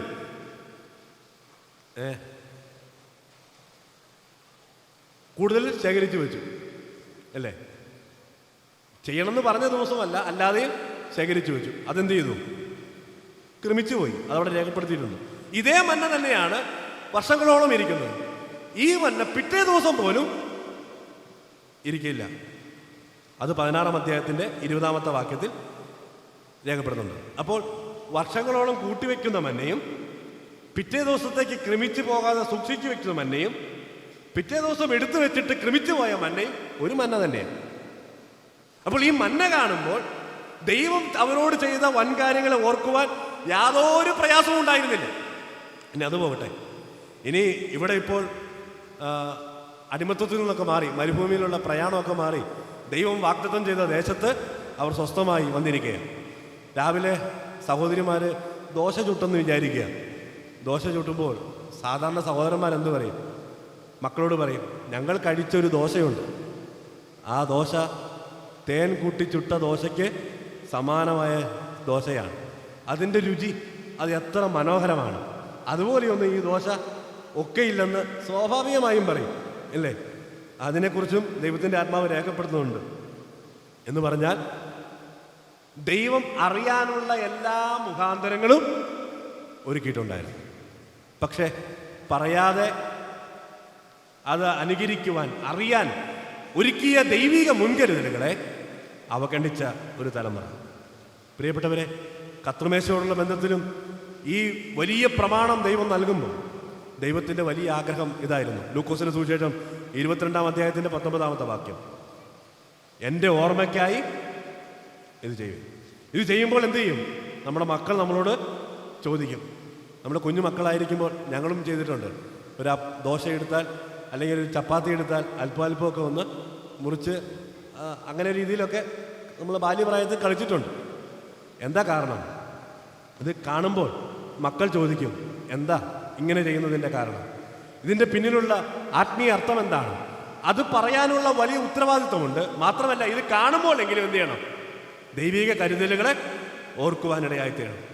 മറന്നു പോകാനുള്ള എല്ലാ സാധ്യതയും നമ്മുടെ സൃഷ്ടാവായ ദൈവം മുൻകണ്ട് മറക്കാതെ എൻ്റെ ഓർമ്മയ്ക്കായി ഇത് ചെയ്യുവിനെന്ന് പറഞ്ഞ് കർത്തൃമേശ ഏർപ്പാടാക്കി നൽകിയിട്ടുണ്ട്. മാത്രമല്ല, പിന്നെന്തൊക്കെ ഓർക്കണം? മുമ്പിലത്തെ പാപങ്ങളുടെ ശുദ്ധീകരണം എന്ത് ചെയ്യണം? ഓർക്കണം. എന്ന് പറഞ്ഞാൽ നാം അനുഭവിച്ച ദൈവീക കരുതലുകളെ നാം ഓർക്കുവാനിടയായിത്തീരണം. പത്രോസ് എഴുതിയ 2-ാം ലേഖനം 1-ാം അധ്യായത്തിൻ്റെ 9-ാം വാക്യം, അവിടെ നാം വായിക്കുന്നത്, അത് മറന്നാൽ ഹ്രസ്വദൃഷ്ടിയുള്ളവനും കുരുടനുമായി തീരും. എന്ന് പറഞ്ഞാൽ നന്ദി കെട്ടവരായി മാറും. ശരിയായ ഉൾക്കാഴ്ച നഷ്ടപ്പെടും. പ്രിയപ്പെട്ടവരെ, നമുക്ക് ലഭിച്ച വലിയ പാപമോചനത്തിന്റെ മഹത്വം ഓർക്കുവാൻ, നന്ദി പറയുവാനുള്ള എല്ലാ ഉത്തരവാദിത്വവും ദൈവം നമുക്ക് നൽകിയിട്ടുണ്ട്. മറന്നു പോകാൻ പാടില്ല. മറക്കാതെ ഓർക്കണം. നമുക്ക് ലഭിച്ച പാപങ്ങളുടെ ശുദ്ധീകരണം ഓർക്കുവാനിടയായിത്തീരും. പിന്നെ പത്രോസ് 2-ാം ലേഖനത്തിൽ തന്നെ 12 മുതലുള്ള വാക്യങ്ങൾ വായിക്കുമ്പോൾ അവിടെ ഓർക്കാനും ഓർപ്പിച്ചുണർത്തുവാനുമുള്ള ഒരു സന്ദേശം കൊടുക്കുന്നതായി നമുക്ക് കാണാനായിട്ട് കഴിയുന്നുണ്ട്. പ്രിയപ്പെട്ടവരെ, ദൈവം നൽകിയ ഈ വലിയ മുൻകരുതലുകൾ അവഗണിച്ച ഒരു തലമുറ, പിന്നെ ദൈവിക മുന്നറിയിപ്പുകളെയും ദൈവദാസന്മാരുടെ അധ്വാനങ്ങളെയും അവഗണിച്ച ഒരു തലമുറയെക്കുറിച്ച് നമുക്ക് കാണുന്നുണ്ട്. അത് നാളെയുള്ള ക്ലാസ്സിൽ നമുക്ക് ചിന്തിക്കാവുന്നതാണ്. പ്രിയപ്പെട്ടവരെ, അടിസ്ഥാന കാരണം എന്താണ്? ഓരോരുത്തൻ തനിക്ക് ബോധിച്ചതുപോലെ നടന്നു എന്നുള്ള ഈ മാരകമായ രോഗത്തിൻ്റെ കാരണം എന്താണ്? അടിസ്ഥാന കാരണം എന്താണ്? അതാണ് നാം ഇന്ന് ഏറ്റവും പ്രധാനമായി ചിന്തിക്കുവാൻ ഇടയായിത്തീർന്നത്.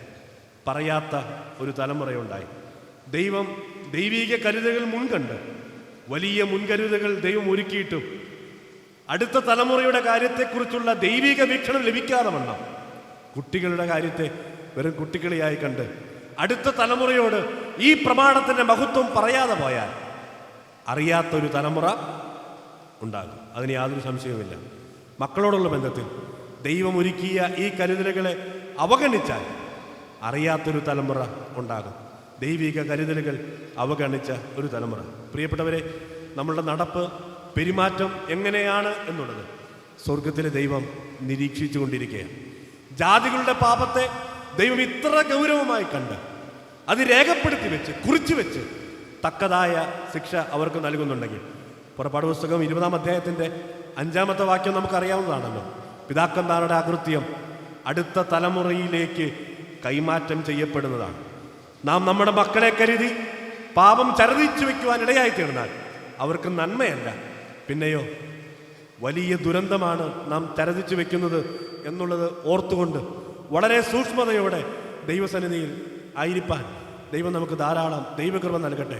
പ്രിയപ്പെട്ടവരെ, അവരുടെ നന്മയ്ക്ക് വേണ്ടി ആയിരിക്കാം ഒരുപക്ഷെ വഴിവിട്ട ചില മേഖലകളിലൂടെ, വഴിവിട്ട അബദ്ധസഞ്ചാരങ്ങളിലൂടെ ചില സാമ്പത്തികമായ നേട്ടങ്ങൾ ലക്ഷ്യമാക്കി ചിലത് സമ്പാദിച്ചു വയ്ക്കുവാൻ ഇടയായിത്തീർന്നത്. പ്രിയപ്പെട്ടവരെ, സ്വർഗത്തിലെ ദൈവം നിരീക്ഷിച്ചുകൊണ്ടിരിക്കുകയാണ്. ദൈവം പിതാക്കന്മാരുടെ തലമുറയെ, പിതാക്കന്മാരുടെ അകൃത്യത്തെ 3ഉം 4ഉം തലമുറ വരെ ശിക്ഷിക്കുമെന്നുള്ളത് ദൈവത്തിൻ്റെ മുന്നറിയിപ്പാണ്.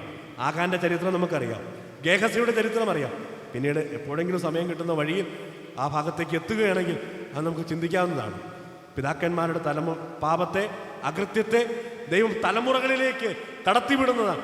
വലിയ ദുരന്തമാണ് നമുക്ക് കാണുവാനിടയായിത്തീരുന്നത്. അതുകൊണ്ട് പാപം ദൈവം കുറിച്ചു വെച്ചിരിക്കുന്നു എന്നുള്ളത് ഓർത്തുകൊണ്ട് എനിക്ക് തോന്നുന്ന വഴിയിൽ, എൻ്റെ കണ്ണിന് ശരിയെന്ന് തോന്നുന്ന വഴിയിലല്ല, പിന്നെയോ ദൈവിക പ്രമാണത്തോട് പൂർണ്ണമായി വിശ്വസ്തത പുലർത്തുവാൻ, ഈ പ്രമാണം സൂക്ഷിച്ചാൽ നന്നായിരിക്കാനും നന്മയുണ്ടാകാനും ദീർഘായുസ് ഉണ്ടാകാനും അഭിവൃദ്ധി ഉണ്ടാകാനും എല്ലാ മുഖാന്തരങ്ങളും സ്വർഗത്തിലെ ദൈവം ഒരുക്കിയിട്ടുണ്ട്. അതുകൊണ്ട് ഈ പ്രമാണത്തോട് ഇടത്തോട്ടോ വലത്തോട്ടോ മാറുന്നില്ല. അത് യോശുവയോട് ആ പ്രാരംഭ സന്ദേശത്തിൽ തന്നെ ദൈവം പറയുന്നുണ്ട്, ഞാൻ മോശയോട് കൂടെ ഇരുന്നത് പോലെ നിന്നോട് കൂടെ ഇരിക്കാം. ഒറ്റ കാര്യം ചെയ്താൽ മതി, ഈ പ്രമാണം വിട്ട് നീ ഇടത്തോട്ടോ വലത്തോട്ടോ മാറണം. പ്രിയപ്പെട്ടവരെ, ഈ പ്രമാണത്തോട് പൂർണ്ണമായ ഗൗരവത്തോട് ഇടത്തോട്ടോ വലത്തോട്ടോ മാറാതെ ഇതിൽ ഉറ്റിരിക്കുവാൻ ഇടയായിത്തീർന്നാൽ, ഇതിൻ പ്രകാരം നമ്മുടെ പെരുമാറ്റവും നമ്മുടെ ജീവിതശൈലിയും നടപ്പും ക്രമീകരിക്കുവാൻ ഇടയായിത്തീർന്നാൽ എല്ലാ നന്മകളും സ്വർഗത്തിലെ ദൈവം ഇതിൽ വാഗ്ദത്തം ചെയ്തിട്ടുണ്ട്. അതുകൊണ്ട് ഈ വാഗ്ദത്തങ്ങൾ പ്രാപിക്കത്തക്കവണ്ണം കർത്താവിൻ്റെ വഴികളിൽ വിശ്വസ്തരായി നടക്കുവാൻ സ്വർഗത്തിലെ ദൈവം നമുക്ക് ധാരാളം ദൈവകൃപ നൽകട്ടെ എന്നുള്ള ആത്മാർത്ഥമായ ആഗ്രഹത്തോടെ, പ്രാർത്ഥനയോടെ ഈ വാക്കുകൾ നിർത്തുന്നു. ഇതിനാലും ദൈവനാമം മാത്രം മഹത്വപ്പെടുമാറാകട്ടെ. ദൈവനാമത്തിന് മഹത്വം ഉണ്ടാകട്ടെ. ദൈവത്തിൻ്റെ അളവറ്റ കൃപയാൽ അല്പം പ്രതികൂലങ്ങളും തടസ്സവുമൊക്കെ നമ്മൾക്ക് നേരിടേണ്ടി വന്നുവെങ്കിലും ദൈവത്തിൻ്റെ ആ പ്രത്യേകമായിരിക്കുന്ന പദ്ധതി ദൈവം നിറവേറ്റിക്കൊണ്ടിരിക്കുകയാണ്. കർത്താവിൻ്റെ ദാസനിലൂടെ വളരെ ശക്തമായിട്ടുള്ള മുന്നറിയിപ്പും ദൈവവചനത്തിലുള്ള പരമമായിരിക്കുന്ന പ്രാധാന്യമായിരിക്കുന്ന സത്യവുമാണ് ദൈവം നമ്മളെ കേൾപ്പിച്ചുകൊണ്ടിരുന്നത്. നമ്മൾ കേൾക്കുന്ന വചനത്തിൻ്റെ നിന്നുകൊണ്ട് ആ വചനത്തിന് നമ്മൾ കണക്ക് കൊടുക്കേണ്ടി വരുമെന്നുള്ള ബോധ്യതയോടുകൂടെ പ്രിയമുള്ളവരെ, ഇപ്പോൾ നമ്മളായിരിക്കുന്ന പ്രിയപ്പെട്ടവർ നമ്മുടെ ജീവിതത്തെ ക്രമീകരിക്കേണ്ടതിൻ്റെ ഉദ്ദേശം അല്ലെങ്കിൽ അതിൻ്റെ പ്രാധാന്യം വളരെ വ്യക്തമായിട്ട് നമ്മളെ കേൾപ്പിച്ചിരിക്കുകയാണ്. മാത്രമല്ല, നമ്മുടെ പിൻതലമുറയെക്കുറിച്ചുള്ള ആ ദൈവിക പദ്ധതികൾ എന്താണെന്നുള്ളത് വളരെ വ്യക്തമായിട്ട് ദൈവത്തിൻ്റെ വചനത്തിലൂടെ നമ്മളെ കേൾപ്പിച്ചിരിക്കുകയാണ്. ഈ ദൈവത്തിൻ്റെ വചനം വളരെ ഹൃദയത്തിൽ സംഗ്രഹിക്കാനും അത് നമ്മുടെ ജീവിതത്തിൽ പ്രായോഗികമാക്കി കൊണ്ടുവരുവാനും ദൈവത്തിൻ്റെ ആത്മാവ് നമ്മളെ ഓരോരുത്തരെയും സഹായിക്കട്ടെ എന്ന് ഉള്ള പ്രാർത്ഥനയോടുകൂടെ സമർപ്പണത്തോടുകൂടെ നമുക്ക് ഇവിടം വിട്ട് പോകേണ്ടത് ആവശ്യമാണ്. ദൈവം നമ്മളെ സഹായിക്കട്ടെ, നമ്മളുടെ കുടുംബങ്ങളെ ദൈവം സഹായിക്കട്ടെ, നമ്മുടെ പിൻതലമുറയെ ദൈവം അനുഗ്രഹിക്കട്ടെ. അതിനുവേണ്ടി ദൈവവചനം പ്രമാണിക്കുക എന്നുള്ള ഒരു കാര്യമല്ലാതെ മറ്റൊരു മാർഗം നമുക്ക് ദൈവം തന്നിട്ടില്ല. ദൈവവചനത്തിലുള്ള സത്യങ്ങൾ അതിൻ്റെ ഗൗരവത്തോടു കൂടെ തന്നെ കർത്താവിൻ്റെ ദാസൻ വളരെ ശക്തമായിട്ട് ഓർപ്പിക്കുകയുണ്ടായി. ഈ ദൈവത്തിൻ്റെ വചനം ഒരിക്കലും നമ്മൾ കേട്ട് നമ്മളെ തന്നെ ചതിക്കുവാനായിട്ട് ഇടവരരുതേ എന്ന് പ്രത്യേകാൽ ഓർപ്പിക്കുകയാണ്. ദൈവം നമ്മെ ഓരോരുത്തരെയും സഹായിക്കട്ടെ. ഇപ്പോൾ കർത്താവിൻ്റെ ദാസൻ വന്ന് പ്രാർത്ഥിച്ച് ഇവിടെ അവസാനിപ്പിക്കുന്നതാണ്. അതിനെ തുറന്നൊരു ചെറിയ ചായ സൽക്കാരം പുറത്ത് ക്രമീകരിച്ചിട്ടുണ്ട്. അതിനു കൂടെ സഹകരിച്ചിട്ട് പോകണം. അല്പമായിരിക്കുന്ന തടസ്സങ്ങളൊക്കെ വന്നെങ്കിലും ദൈവം ഇത്രത്തോളം ദൈവം നമ്മെ സഹായിച്ചിരിക്കുന്നത് കൊണ്ട് നമുക്ക് ദൈവത്തിന് സ്തോത്രം ചെയ്യാം. നാളെയും ഞാൻ നേരത്തെ ഓർപ്പിച്ചതുപോലെ ഉള്ള ശുശ്രൂഷകളിലൂടെ ഉണ്ടായിരിക്കുന്നതാണ്.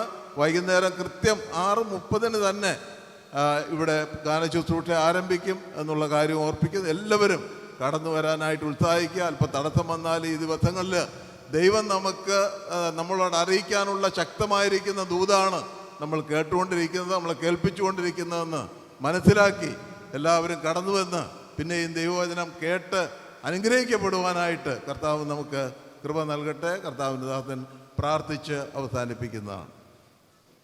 നമുക്ക് പ്രാർത്ഥിക്കാം. അത്യുന്നതനായ ദൈവമേ, സ്വർഗീയ പിതാവേ, അവിടുത്തെ തിരുനാമത്തിന് നന്ദിയോടെ സ്തോത്രം ചെയ്യുന്ന കർത്താവേ, ഈ രാത്രിയിൽ ഞങ്ങൾക്ക് ഒരുമിച്ച് കൂടി വരുവാനും കർത്താവിൻ്റെ കാൽക്കലിരുന്ന് ദൈവത്തെ പാടി സ്തുതിച്ച് ദൈവത്തെ ഉയർത്താൻ അവിടുന്ന് സഹായിച്ചതോർ നന്ദിയോടെ സ്തോത്രം. പാടാൻ അവിടുത്തെ മക്കൾക്ക് കൃപ നൽകി, അവിടുത്തെ ശക്തീകരിച്ചു. ദൈവത്തെ പാടി പുകഴ്ത്താൻ കൃപ നൽകി, അതോർത്ത് നന്ദിയോടെ സ്തോത്രം. ഉപകരണങ്ങൾ വായിക്കുവാൻ പ്രിയ മകനും ബലപ്പെടുത്തിയതോർത്ത് നന്ദിയോടെ സ്തോത്രം. അവിടുത്തെ ദാസനിൽ കൂടെ കേൾപ്പിച്ച വചനത്തിനായി നന്ദിയോടെ സ്തോത്രം ചെയ്യുന്ന കർത്താവേ, തനിക്ക് ബോധിച്ച വണ്ണം ജീവിക്കുന്ന ഒരു തലമുറയുടെ കുറിച്ച് ഞാൻ കേൾക്കുവാൻ ഇടവരുത്തിയതോർ നന്ദിയോടെ സ്തോത്രം. ആ തലമുറ എങ്ങനെ പോകുന്നു? പാപത്തിൻ്റെ വഴിയിൽ നേതൃത്വമില്ലാതെ ബോധിച്ച വഴിയിൽ ജീവിക്കുന്ന വ്യക്തികളെക്കുറിച്ച് കാണാൻ കഴിയുന്നു. കർത്താവെ, ദൈവം കുറിച്ചു വച്ചിരിക്കുന്നു. അമാലിയക്ക് ചെയ്ത പാപത്തിലെ ദൈവം കുറിച്ചു വച്ചിരിക്കുന്നത് പോലെ കർത്താവെ, ന്യായം വിധിക്കുന്ന ഒരു ദൈവം, ജീവനുള്ള ഒരു ദൈവമുണ്ടെന്നുള്ള കാര്യം ഞങ്ങൾക്ക് കർത്താവെ എന്ന് ബോധ്യപ്പെടുത്തുവാൻ ഇടവരുത്തിയതോർത്ത് നന്ദിയോടെ സ്തോത്രം. അതുമാത്രമല്ല, വ്യക്തി ജീവിതങ്ങളെ ന്യായം വിധിക്കുന്ന ദൈവമാണ് കർത്താവെ. കുടുംബങ്ങളിൽ ദൈവം ന്യായം വിധിക്കുന്ന ദൈവമാണ്. സഭയിൽ ദൈവം ന്യായം വിധിക്കുന്നവനാണ്. തെറ്റ് ചെയ്തവനെ ശിക്ഷിക്കും കർത്താവെ, അത് കുറിച്ച് വെച്ചേക്കുന്നെന്ന് തിരുവചനത്തിൽ വായിക്കുന്നല്ലോ. കർത്താവെ, ഞങ്ങൾക്കൊരിക്കലും കർത്താവെ ബോധിച്ച വണ്ണം ജീവിക്കാതെ ദൈവ ഇഷ്ടം ചെയ്ത് ദൈവത്തിൻ്റെ ആഗ്രഹം അനുസരിച്ച് ദൈവത്തിൻ്റെ പരിശുദ്ധാത്മാവിനാൽ നിയമിക്കപ്പെടുവാൻ തക്കവണ്ണം ഞങ്ങളെ യോഗ്യരാക്കി തീർക്കുവാൻ ഇന്നത്തെ വചന കേൾവി അവിടുന്ന് ഇടയാക്കി തീർക്കണമേ എന്ന് അപേക്ഷിക്കുകയാണ്. അവിടുത്തെ ദാസന് വചനം കൊടുത്തു, ബലപ്പെടുത്തി, ആത്മാവിൽ നിറച്ചു, ശക്തീകരിച്ചതോർ നന്ദിയോടെ സ്തോത്രം. ഇന്നലെയും ഇന്നും ദൈവത്തിൻ്റെ കൃപ അവിടുന്ന് പകർന്നല്ലോ കർത്താവെ. കർത്താവെ, ആ ദൈവത്തിൻ്റെ ആത്മാവിൻ്റെ നിറവിൽ ദൈവത്തിൻ്റെ വചനം അറിയിച്ചപ്പോൾ കർത്താവെ, ഞങ്ങളത് അടിയങ്ങൾ കേൾക്കാമെന്നുള്ള മനോബോധത്തോടെ ഇരുന്ന് ആ വചനം ശ്രമിച്ച് ഞങ്ങളുടെ വരുണോസങ്ങൾ അത് അനുഗ്രഹപൂർണ്ണമായി തീരുവാനും നമുക്ക് ശക്തി പ്രാപിച്ച് ദൈവത്തിൻ്റെ ഇഷ്ടം ചെയ്തുകൊണ്ട് ജീവിപ്പാൻ കർത്താവെ ഞങ്ങളെ സഹായിക്കണമേ എന്നപേക്ഷിക്കുകയാണ്. അവിടെ ദാസന് വചനം കൊടുത്തതോർത്ത് നന്ദിയോടെ സ്തോത്രം. വീണ്ടും ധാരാളമായ ദൈവകൃപയും ദൈവശക്തിയും അവിടെ നൽകി കർത്താവ് കാത്തുകൊള്ളണം. കുടുംബമാറ്റം മാനിക്കണം. നാളെയും മറ്റന്നാളും കർത്താവെ ദൈവത്തിൻ്റെ വചനം സംസാരിക്കാനുണ്ടല്ലോ കർത്താവെ. അവിടെ ദാസനെ ശക്തീകരിക്കുകയും ബലപ്പെടുത്തുകയും ചെയ്യണമേ എന്നപേക്ഷിക്കുകയാണ്. പ്രത്യേകിച്ച് പ്രാർത്ഥനയ്ക്ക് കർത്താവെ ഓർപ്പിച്ചതുപോലെ ആ ചിറ്റിക്കോണ സഭയിലുള്ള പ്രിയ കർത്താവിൻ്റെ ദാസൻ കർത്താവിൻ്റെ സന്നിധി ചേർക്കപ്പെട്ടു. ദുഃഖിതരായിരിക്കുന്ന പ്രിയപ്പെട്ടവർക്ക് ആശ്വാസവും സമാധാനം നൽകണം. മുഹമ്മ സഭയിൽ പ്രിയ ഒരു മകൻ കർത്താവിൻ്റെ സന്നിധി ചേർക്കപ്പെട്ടു. ദുഃഖിതരായ മാതാപിതാക്കളെയും ആ കുടുംബത്തെയും ഞങ്ങൾ ഓർത്ത് പ്രാർത്ഥിക്കുന്നു. അവർക്ക് ആശ്വാസം നൽകി ബലപ്പെടുത്തണമേ എന്ന് അപേക്ഷിക്കുകയാണ്. കർത്താവെ, നാളെ OMF പ്രവർത്തനം നടക്കുന്നുണ്ട്. അതനുഗ്രഹമായി തീരുവാൻ കർത്താവെ സഹായിക്കണം. അത് മുഖാന്തരം ദൈവത്തിൻ്റെ മഹത്വം ഉയർത്തത്തക്കവണ്ണം ദൈവം സഹായിക്കണം. ആ സാധനം ശുശ്രൂഷിക്കാൻ അനുഗ്രഹമായി തീരണം. പ്രിയ മകളെ ഞങ്ങൾ ഓർത്ത് പ്രാർത്ഥിക്കുന്നു. ധാരാളമായി കൃപ നൽകി അവിടെ നിന്ന് ബലപ്പെടുത്തണമേ എന്ന് അപേക്ഷിക്കുകയാണ്. ഇതുവരെ ദൈവം സഹായിച്ചല്ലോ, മയക്കൻ്റെ അവസ്ഥയെല്ലാം നിയന്ത്രിച്ചല്ലോ. കർത്താവ് ചെയ്ത സകല ഉപകാരങ്ങൾക്കും ഞങ്ങൾ നന്ദിയോടെ സ്തോത്രം ചെയ്യുന്നു. ഇപ്പം എല്ലാ അനുഗ്രഹത്തോടും ആശീർവാദത്തോടും കൂടെ ഞങ്ങളെ പറഞ്ഞയക്കണമേ. ഭവനത്തിലെത്തി ദൈവത്തെ സ്തുതിച്ചുകൊണ്ട് കർത്താവിനെ ഉയർത്തിക്കൊണ്ട് ഞങ്ങൾക്ക് ജീവിപ്പാൻ കർത്താവ് സഹായിക്കണം. പ്രാർത്ഥനയും യാചനയും കേട്ടതോട് നന്ദിയോടെ സ്തോത്രം. യേശുക്രിസ്തുവിൻ്റെ വിലയേറിയ നാമത്തിൽ തന്നെ ആമേൻ. നമ്മുടെ കർത്താവായ യേശുക്രിസ്തുവിൻ്റെ കൃപയും പിതാവായ ദൈവത്തിൻ്റെ സ്നേഹവും ആശ്വസിപ്പിച്ച് വഴി നടത്തുന്ന പരിശുദ്ധാമൻ്റെ സഹവാസവും കൂട്ടായ്മയും ഇന്നും എന്നേക്കും ഉണ്ടായിരിക്കുമാറാകട്ടെ. ആമേൻ.